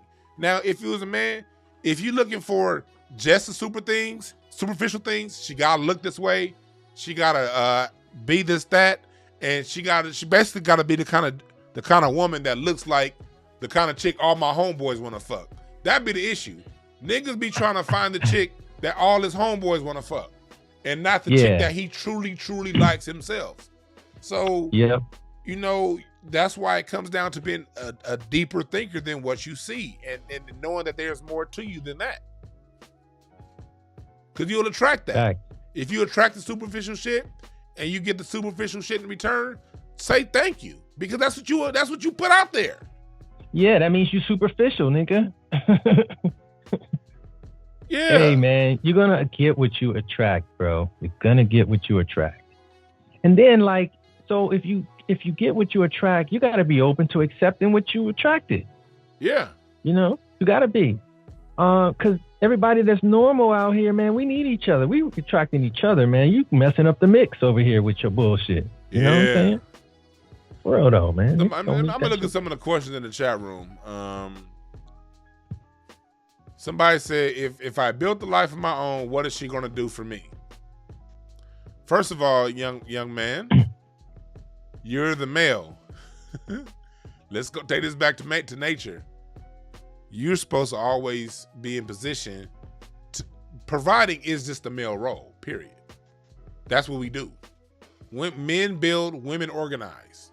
If you got a good woman, she's going to organize your shit in a way that's going to make your shit work 10 times more efficient.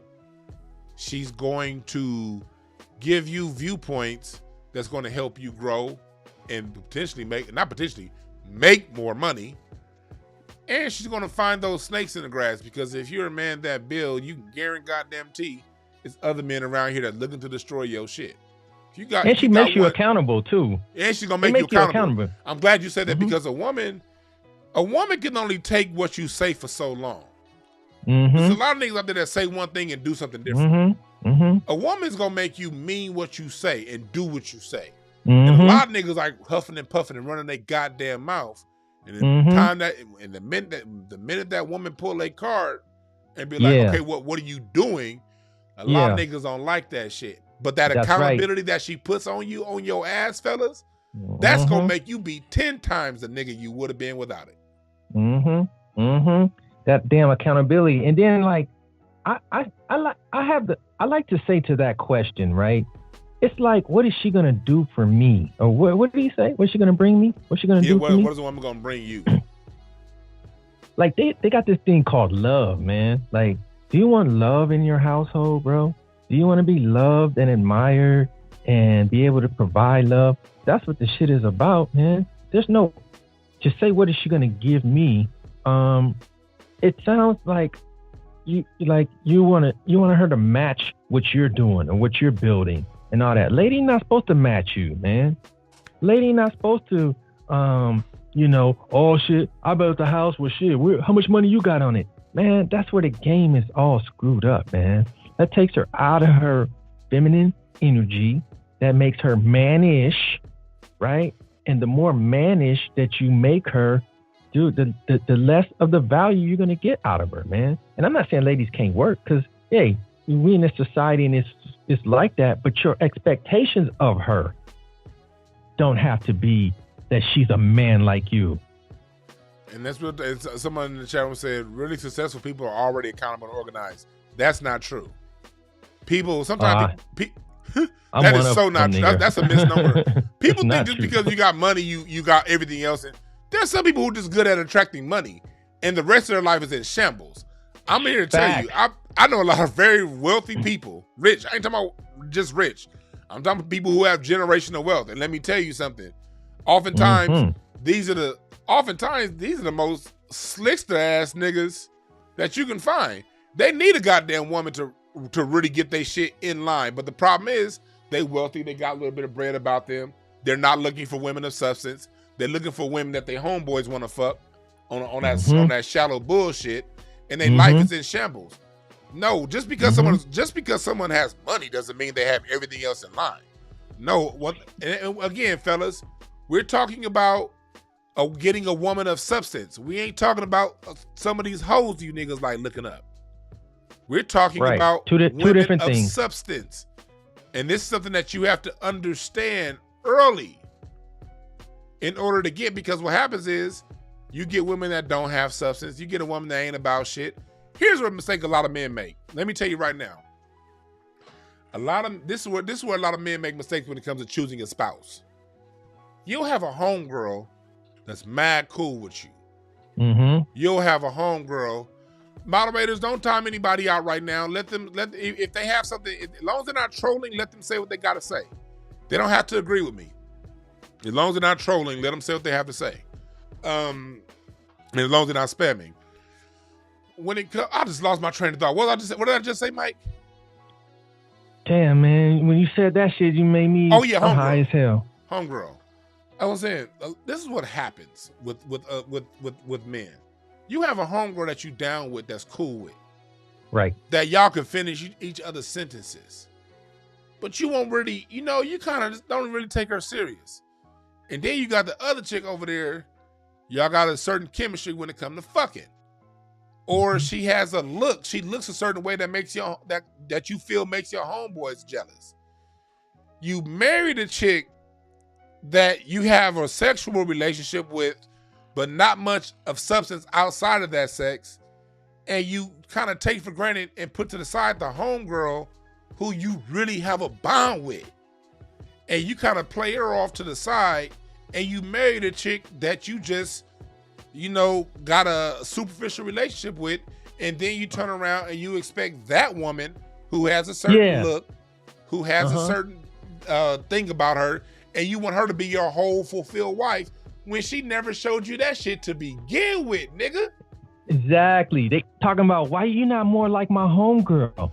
Like, they be having the expectations that he, like, oh, you gonna be cool like my homegirl. Like, no, your homegirl was cool. She not gonna be like your homegirl. But now he gonna hold her to that standard of his homegirl. Like, you got to choose, man. You can't have both. You can't have it all. And guess what? You don't know what your homegirl was gonna be about. Yes. Like, you ain't smashed your homegirl. She not committed to you. It's different when she's committed to you and you're committed to her, bro. It's different feeling, everything. So, the superficial, again, it's shallow. It's the shallow choice, bro. It's a shallow choice.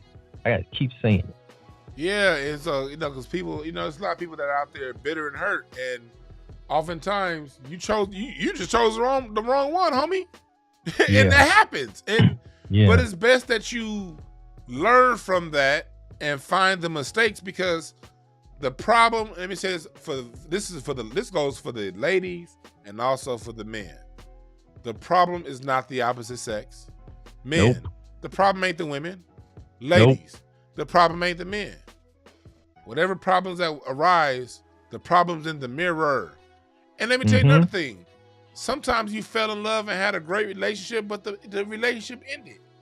I've seen this in my years of relationship counseling. Yeah. Some relationships just have an expiration date. Yeah. Y'all had a good thing, but you've reached an age to where it's just done.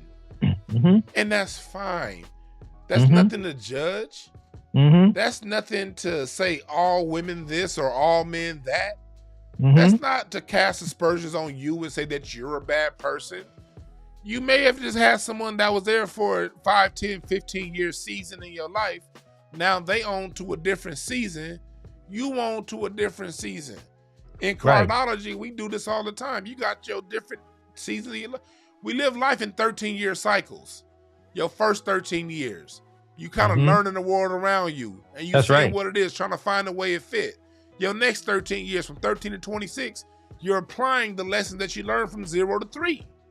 And you getting your head bumped against the wall. You making mistakes. You fucking up. You playing women and you breaking women's heart. You getting your heart broken. Yeah. And then from 26 to 39, you start to really, like, you starting to cut the fat. You starting to stop doing the things that was getting you fucked up and do more of the things that you did good. And then from 39 to 52, you're on to another cycle to where now you're living the fruits of your labor, whether that be if you put out that good energy, you put out that good karma, you've worked on your goals, you've gone to build yourself as a man, as a woman, you're now living that substance. Now, if you didn't take the call to action to become a better person, if you was fucking up in your 20s and you didn't learn the lessons from those fuck ups, you're now living that negative karma of that shit through your 40s. That's the way life is. You learn, you live and you learn. But when we say you live and you learn, you get the lesson that you learn and you apply those to your daily life. And as you get into your 40s, you start living the energy and the karma of what you applied in your 20s and 30s. Talk about that. That's right. Look, and also learning from your mistakes. You just said that is the key to the game. You shouldn't be in your 30s still learning the same lesson again from your 20s, man, and from high school. When you learn a lesson, I need to learn a lesson once, maybe twice before I go like, oh shit, I ain't doing that no more. You know what I mean? It's like, One second, Mike. Mods, don't get too crazy with the. Let people speak. They have the right to. These people have the right to dissent. They do. As long as they're not being disrespectful and trolling, they have the right to dissent. So people, if you've been timed out, stay around. I will allow you to say what you have to say, even if we don't agree. Let them speak. Go ahead, brother. Oh, you tap somebody in? No, I was talking to you. I was telling you to go back out. Okay, yeah. I'm just speaking on learning from the lessons. It's like, touching the stove and burning your finger as a baby. You know what I mean? You learn that real quick. That should take you 2 seconds and you don't do it again. Now, some kids do it again a second time for confirmation. Okay. So maybe you did it twice, right? Maybe you didn't touch the stove, but you touched the iron a little bit, like tapping on that motherfucker, like, that shit hot. Like, you learn not to touch on hot ass shit no more. Yeah. So the same thing is with ladies, with friends, with homies, with jobs, with living situations or whatever. You got to learn from your lessons, man, and let your lessons be the wisdom that you need to make decisions to make shit just keep getting easier in your life. Mm-hmm. Falling for the same shit from the same people again and again. Like, these dudes, we call them simps. It's like, man, every lady you ever went with did this shit to you, man. When you gonna stop? When you gonna learn? You know what I mean? And you gotta learn quick. That shit happen to you once or twice, man, and move on with the knowledge to not let it happen no more, man. And that's in everything, whether it's, like I said, jobs, relationships, friendships, personal growth, all type of shit. Because I've tried shit for myself and it didn't work. I'm like, okay, I'm not doing that again.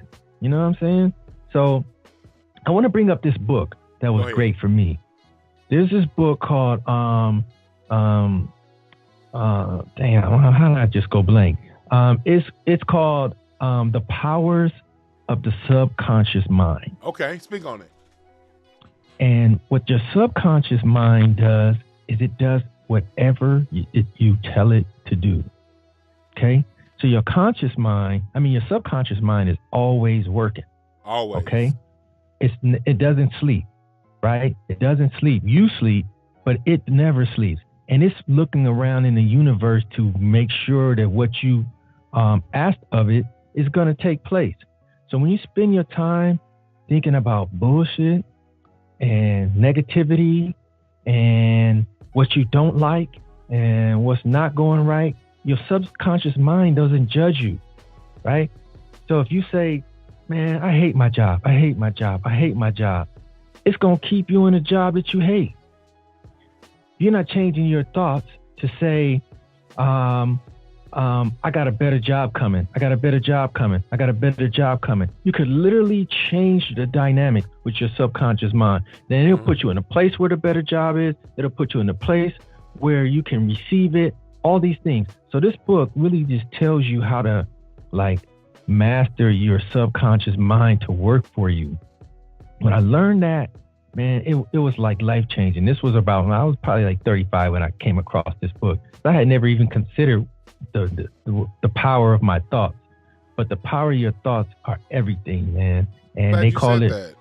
Yeah. Because we need to know that, you know what I mean? That's why we're having this discussion. Look, I see these people in the chat room mad, hey, look, you may have people get done wrong. You know what I mean? We're not here to say people won't ever get done wrong in a relationship. These things happen.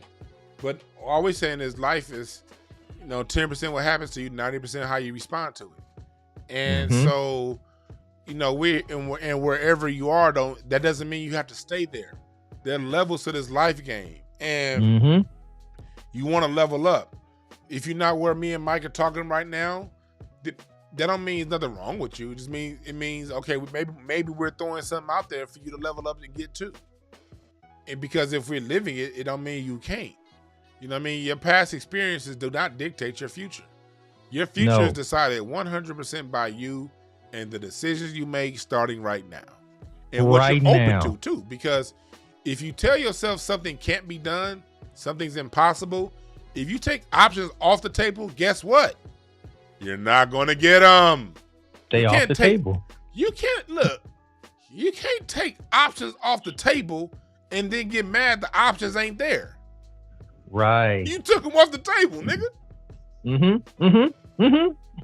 Part of life is getting your heart broken, getting fucked up, and then having the courage to stand your ass back up and open your heart again. That's courage, opening your heart again. Running around saying all women that's not courage. Running around taking whatever happened to you to make a permanent bitterness, that ain't courage. I look at my man, I gotta call Freeze Love. I remember a conversation I had with Freeze Love a long time. And you know Freeze. We both know Freeze. Yeah. A conversation I had with Freeze, because Freeze has a beautiful wife now. And I remember him talking to me about his first marriage. And he talked on this show about that. And about how, Freeze was done wrong. But one of my things that I've always admired about that man was, in spite of how overly wrong he was done, he still opened himself up to it again. And he ended up getting a better situation. It happens every day, B. Yeah. You're not your past experiences. Your experiences don't have to define you. And look, nobody owes you anything.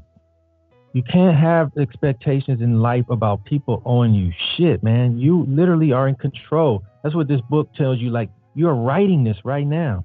The shit that's happening to you, bro, 6 months ago, you asked for it. Literally, 6 months ago, you asked for it. If you just lost your job, go back 6 months ago. Was you in there talking shit? Was you in there saying this and that and coming home, not liking it, you didn't want it and all that? Man, he just granted your wish. You are literally writing this shit. Somebody in the chat room said, Cali must be so expensive, you have to have a relationship. No, nigga. You listen to somebody I had my own shit before I got married. Like, I didn't need nobody. I didn't have to split rent, nigga. I was a bachelor and I loved being single. Hell, I still pay. Nigga, please, you get with somebody because it's great to have that companion. And again, going back to money. If you back to money. If your relationships are based on that, then you get what you get. And look, those are the decisions you making. You making decisions based on that. Whatever results you get out of that is something you got to live on. You can't go around projecting to the rest of the world your problems. Exactly. Shit don't work like that, man. And it's like that right there is an example of the limit that you're putting on yourself. And it's unintentional. We all have it, right? But you literally unintentionally right now put a limit on yourself that says, damn, I can't afford a place. That's what you're saying when you say that. When you say, I need help affording this, what you're really saying to your subconscious mind is, I cannot afford a place. I need a woman to help me do this when you should be the man thinking to provide that. Yeah. I am literally telling myself, though, that I cannot afford it, right? Your mind, dude, lives that for you, man. It literally says like, oh, this nigga can't afford a place. And you won't be able to. It's not going to be magic, bro. So all you got to do is be like, the mentality really should be like, I live wherever I want to live. And then someone come and live with me. That's the better way to say it. Not like, I can't afford it. I need her. We got to split rent. That means you trying to live somewhere where you can't afford, bro. And I hear that means. Another complaint I be hearing a lot is you hear a lot of dudes that say, I made $200. I make $300,000 a year, and the woman still did me wrong. That's because you were raised in an environment. You were falsely led to believe that your level of income is the only thing that matters when it comes to your relationship with women. You still got to know how to talk to them. Yeah, just for the simple fact you brought up the money means you thought the money was gonna do it. He wouldn't bring up the money. He wouldn't say, I made $300,000. He would say different things like, man, I provide a lot of love, man. I gave her support. I did this. When you bring up the money, man, you thought that money was gonna be everything, nigga, and it's not. It's not gonna be everything. You're right. You thought the money was gonna be everything. You thought the money was gonna solve your issues. You thought since I got this money, she's supposed to just fall in line and do what I do. I could be any old jerk asshole I want to be, and she's just supposed to be that. All right. All right, nigga. Yeah. You gonna get your result. Get your result. No, I'm not gonna let you call the show and give your bitter advice, person. All right. If you're bitter, the show isn't about you. As I've put my channel, look, there's enough bitter beta male, and I'm not saying you're a beta, but there's enough bitter beta male podcasters out there. Oh man, these niggas are crying like babies. You be hearing them, man. If you want to whine about women, if you want to say and talk about all these bad things that go on, there are dozens upon dozens of YouTube channels that's what they talk about. Go to where you're here at this program. We constructive people, and we talk about constructive things to people who are open to a constructive end result. If you've already decided in your mind everything is done, life is over, and I'm just gonna be bitter, no. You can say what you want in the chat room, but no, you do not have a voice on this show. Because on this show, we are two people. See, the difference between us and me and these people and all this bitterness, y'all, a lot of this bitterness motherfuckers out there, they haven't lived the life that I live. They haven't lived the life that Mike lived. And millions, not just us, millions of men like us have lived.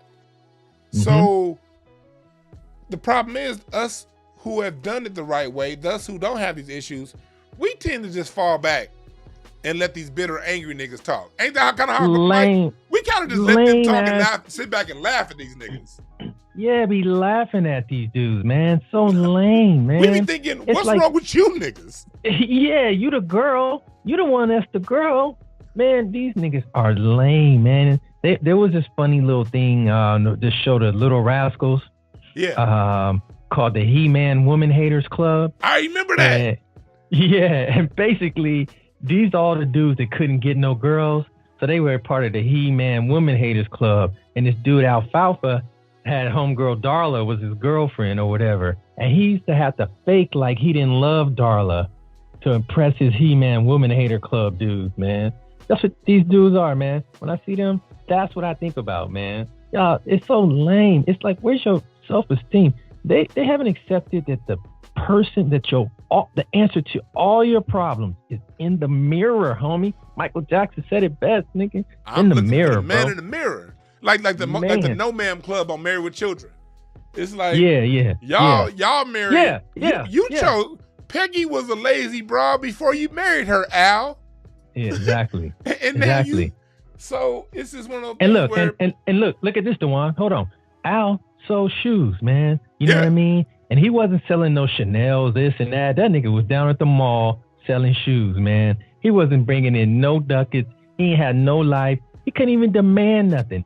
He wasn't even trying to level up. He was content. He was not trying to level up anything. He had no plans. He had nothing, man. And had the nerve to think that she wasn't good enough.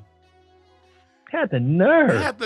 And that's the thing. So again, we have programs like this because we're here to give the bitter person who thinks that all of the opposite sex is bad and there's no future.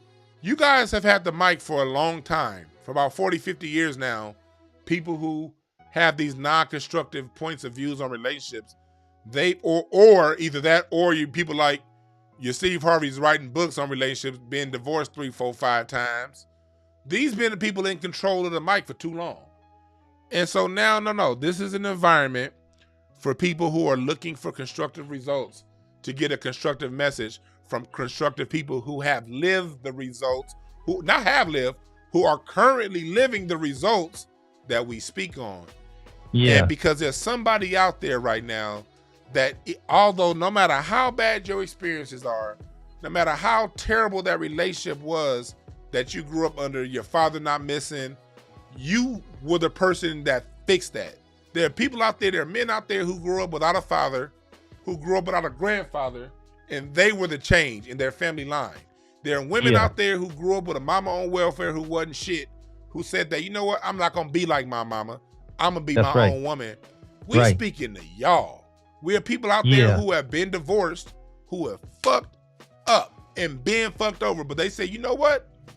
That experience, I'm not going to let that experience define me. I'm going to dust myself off and get the experience I seek. We here to talk to y'all. Yeah, exactly. Oh, that's good shit. Hey, my wife getting ready. Hey, go ahead and talk about it. I'm gonna get my wife a kiss before she leaves. Go ahead. I'm gonna put the screen on you. Oh, go for it, man. Well, shit, man. Tell them what you want to say. I'll be right back in 2 seconds. Oh, okay. Thanks, Dewan, making me leader of the Dewan Brown Show. Nah, what's up, party people? Man, we just trying to give y'all the game, man, a little bit. My whole thing is, I just want to be free. I want to live free. I want to get what I want. I want to think smart. I want to make good moves. And I just want to keep progressing and shining, man. And I think Dewan, he called me this morning because he wants folks to know, man, that like shit don't start off easy and everything. But if you keep moving right, man, eventually, man, things get easier and life gets better and it gets smoother and everything. But the problems all exist in the mirror, party people. It really does, man. It's such a cliche type shit to say, man. But for real, it's like you are in control of these damn issues and who you deal with, who you mess with, who you be around. Literally in control. You really are in control of your own issues. Man, I'm over here. It is you. Dang, you know what, man? I think I'm about to get in trouble, man. It's Mother's Day and all that. Yeah, we about to get up out of here. My wife would be like, nigga. 5 minutes, right? Man. My wife about to go see her mother. It's Mother's Day. Salute to all the mothers out there. Salute, man. I'm gonna see my mother. My wife is. Can I say something? Oh, okay. Go ahead. No, I just was gonna speak on mothers, man. Speak like on that. if your mom's is alive, because my mom is not alive. She died in 2007. But if your mom's is alive, man, I don't care what problems you guys have and what reasons you don't talk to her and all these things. Please, just call and say hello to your mother. Man, that's like the most valuable thing you could do. And I'm saying this because I wish I had like one more day with my mom. Just one more day. So if you got your mom still here, man, and you live within a gas tank drive away, goddammit, go see her. And if not, at least call her. Bro, you only get one. Your ass wouldn't be here. That's real talk. And I saw somebody in the chat room say 80s women aren't like that. Look, I'm an 80s baby, nigga. My wife is an 80s baby, nigga. They don't like what? No, someone in the chat room was saying 80s women in the 80s aren't like that. They're different. I'm like, hell, tomorrow is my wife and I's 8th anniversary. My wife and I are 8 years. And salute to Star for the Cash App. Star to send me a Cash App and said happy anniversary to me and my wife. I appreciate that, Star. Tomorrow's our 8-year anniversary, yes, and we were born in the 80s, and we grew up under all the 80s propaganda and programming, and guess what? We still winning. It don't matter what generation you was born in. All around the world, same song. America's been trying to throw division in marriages, actively splitting families since going back to slavery. So it ain't a goddamn thing they can throw out there that we can't handle. You ain't a victim of your circumstance, nigga. You make your circumstance. That's the blame game right there, dude. Again, we're still on it. Like somebody else is the problem. Somebody else is the problem, exactly. So when it comes down to it, you know, life is what you make it. And so I wanted to say this, you know, because we ain't gonna be here too much longer. My wife got to go see her mom, and I want to make sure I go say bye to my wife before she goes, and I got to go see my mom. You know, I grew up in a married household. You know, my sister's married, I'm married. You know, my two best friends are married actually too. Again, they're married to women from our generation. We're all 80s babies. One of my boys I've been knowing since I was 3. He's married. My other best friend I've been knowing since the 6th grade. He's married. My other close homeboy who I've been knowing since the 7th grade. He's married. And they're all married to substantive women, and they all have pretty dope ass relationships. So we here to bring that point of view and bring that perspective, because there have been a lot of people who've been heartbroken and who don't think it's possible. We're here to remind you that it is. And for you young dudes out there, understand that, you know, you live the life that you create. And you young men and young ladies, spend your late teens, your early 20s, discovering yourself, finding out who you are. Whatever mistakes you make, learn from those mistakes. Don't have babies with people that you don't want to marry, that you can't see yourself, that you have not committed to living a life with.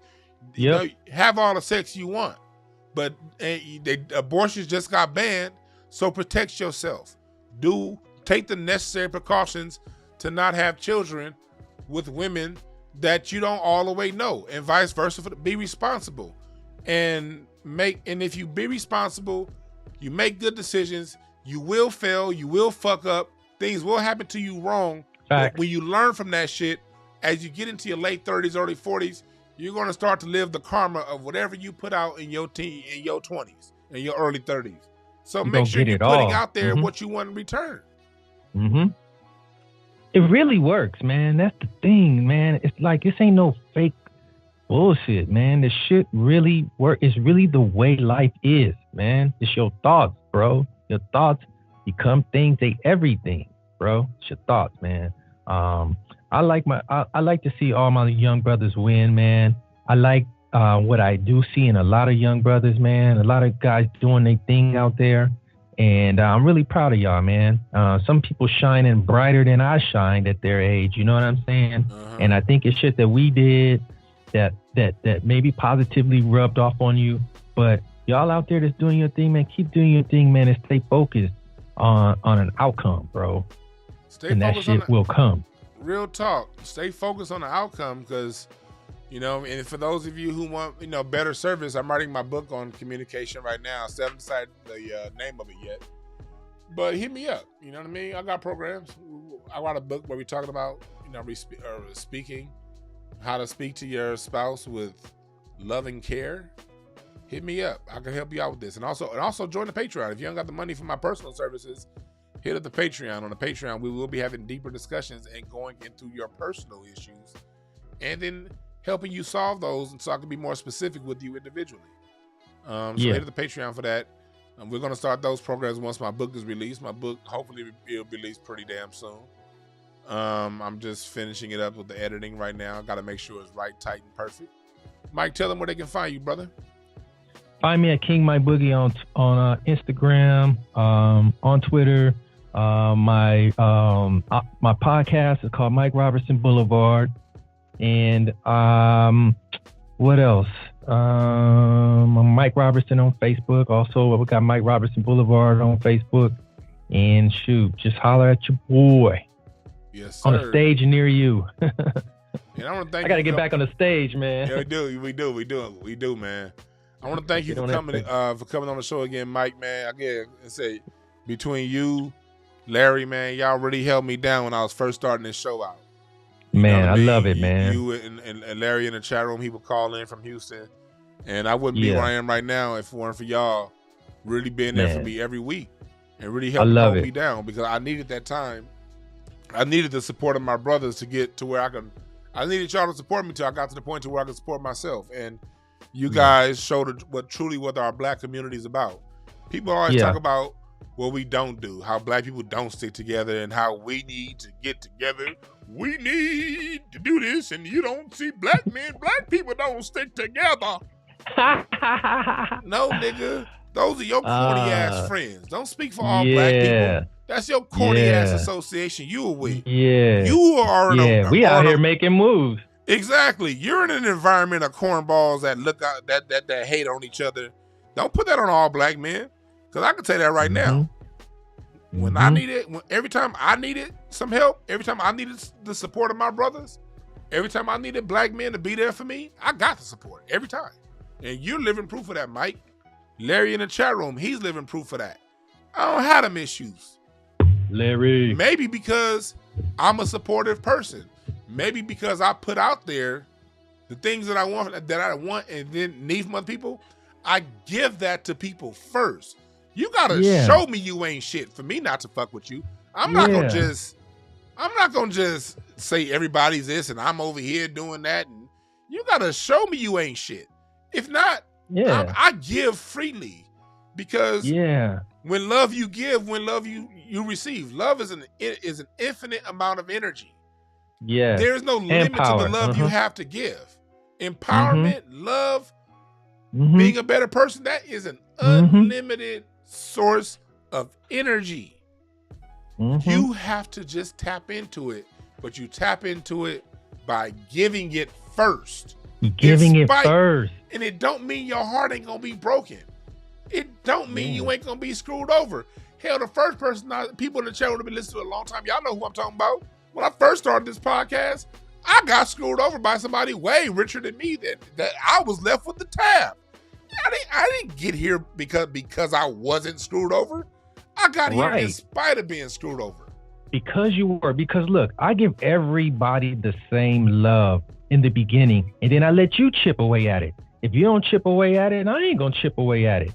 But it starts with the love, man. That's where the power is, dude. It's in the love. That's where your power lives. That's where you prosper. It's giving love, dude, to everyone, man. That's what it is. That's what it is, where you prosper, man. So again, I appreciate you for coming on. All right, man. One love, my G, man. I'm proud of you, dog. I'm happy to come anytime. You know, we like to talk shit. We being all serious today, but we some clowns. We talk shit about shit too. So, you know, I want to dig in on some other shit too. So let me know, dog, anytime. We can talk about some of that shit. Yeah. All right, man. I love y'all. Y'all stay up, man. I appreciate that. Tell the fam happy Mother's Day. Thank you. That was Mike Robertson. Thank you, BB, for the Cash App. Another anniversary donation. I appreciate that. I appreciate that, BB, for the anniversary gift. Again, people, I want to thank y'all again for joining us. And, you know, love you give, love you receive. Be the best person you can be. Understand that the opposite sex is good for more than just sex. We all have very deep dimensions and levels to us. Men can provide you, ladies, with a point of view in dimensions that you have not considered that can help you through your life's journey. Same thing with the ladies, fellas. Women out there they can give you a point of view with life that's more than you could have gotten yourself. Men and women have a true yin-yang relationship. What the things that you suck at are the things that she's great at. Learn to work as a team, work as a unit, work as one.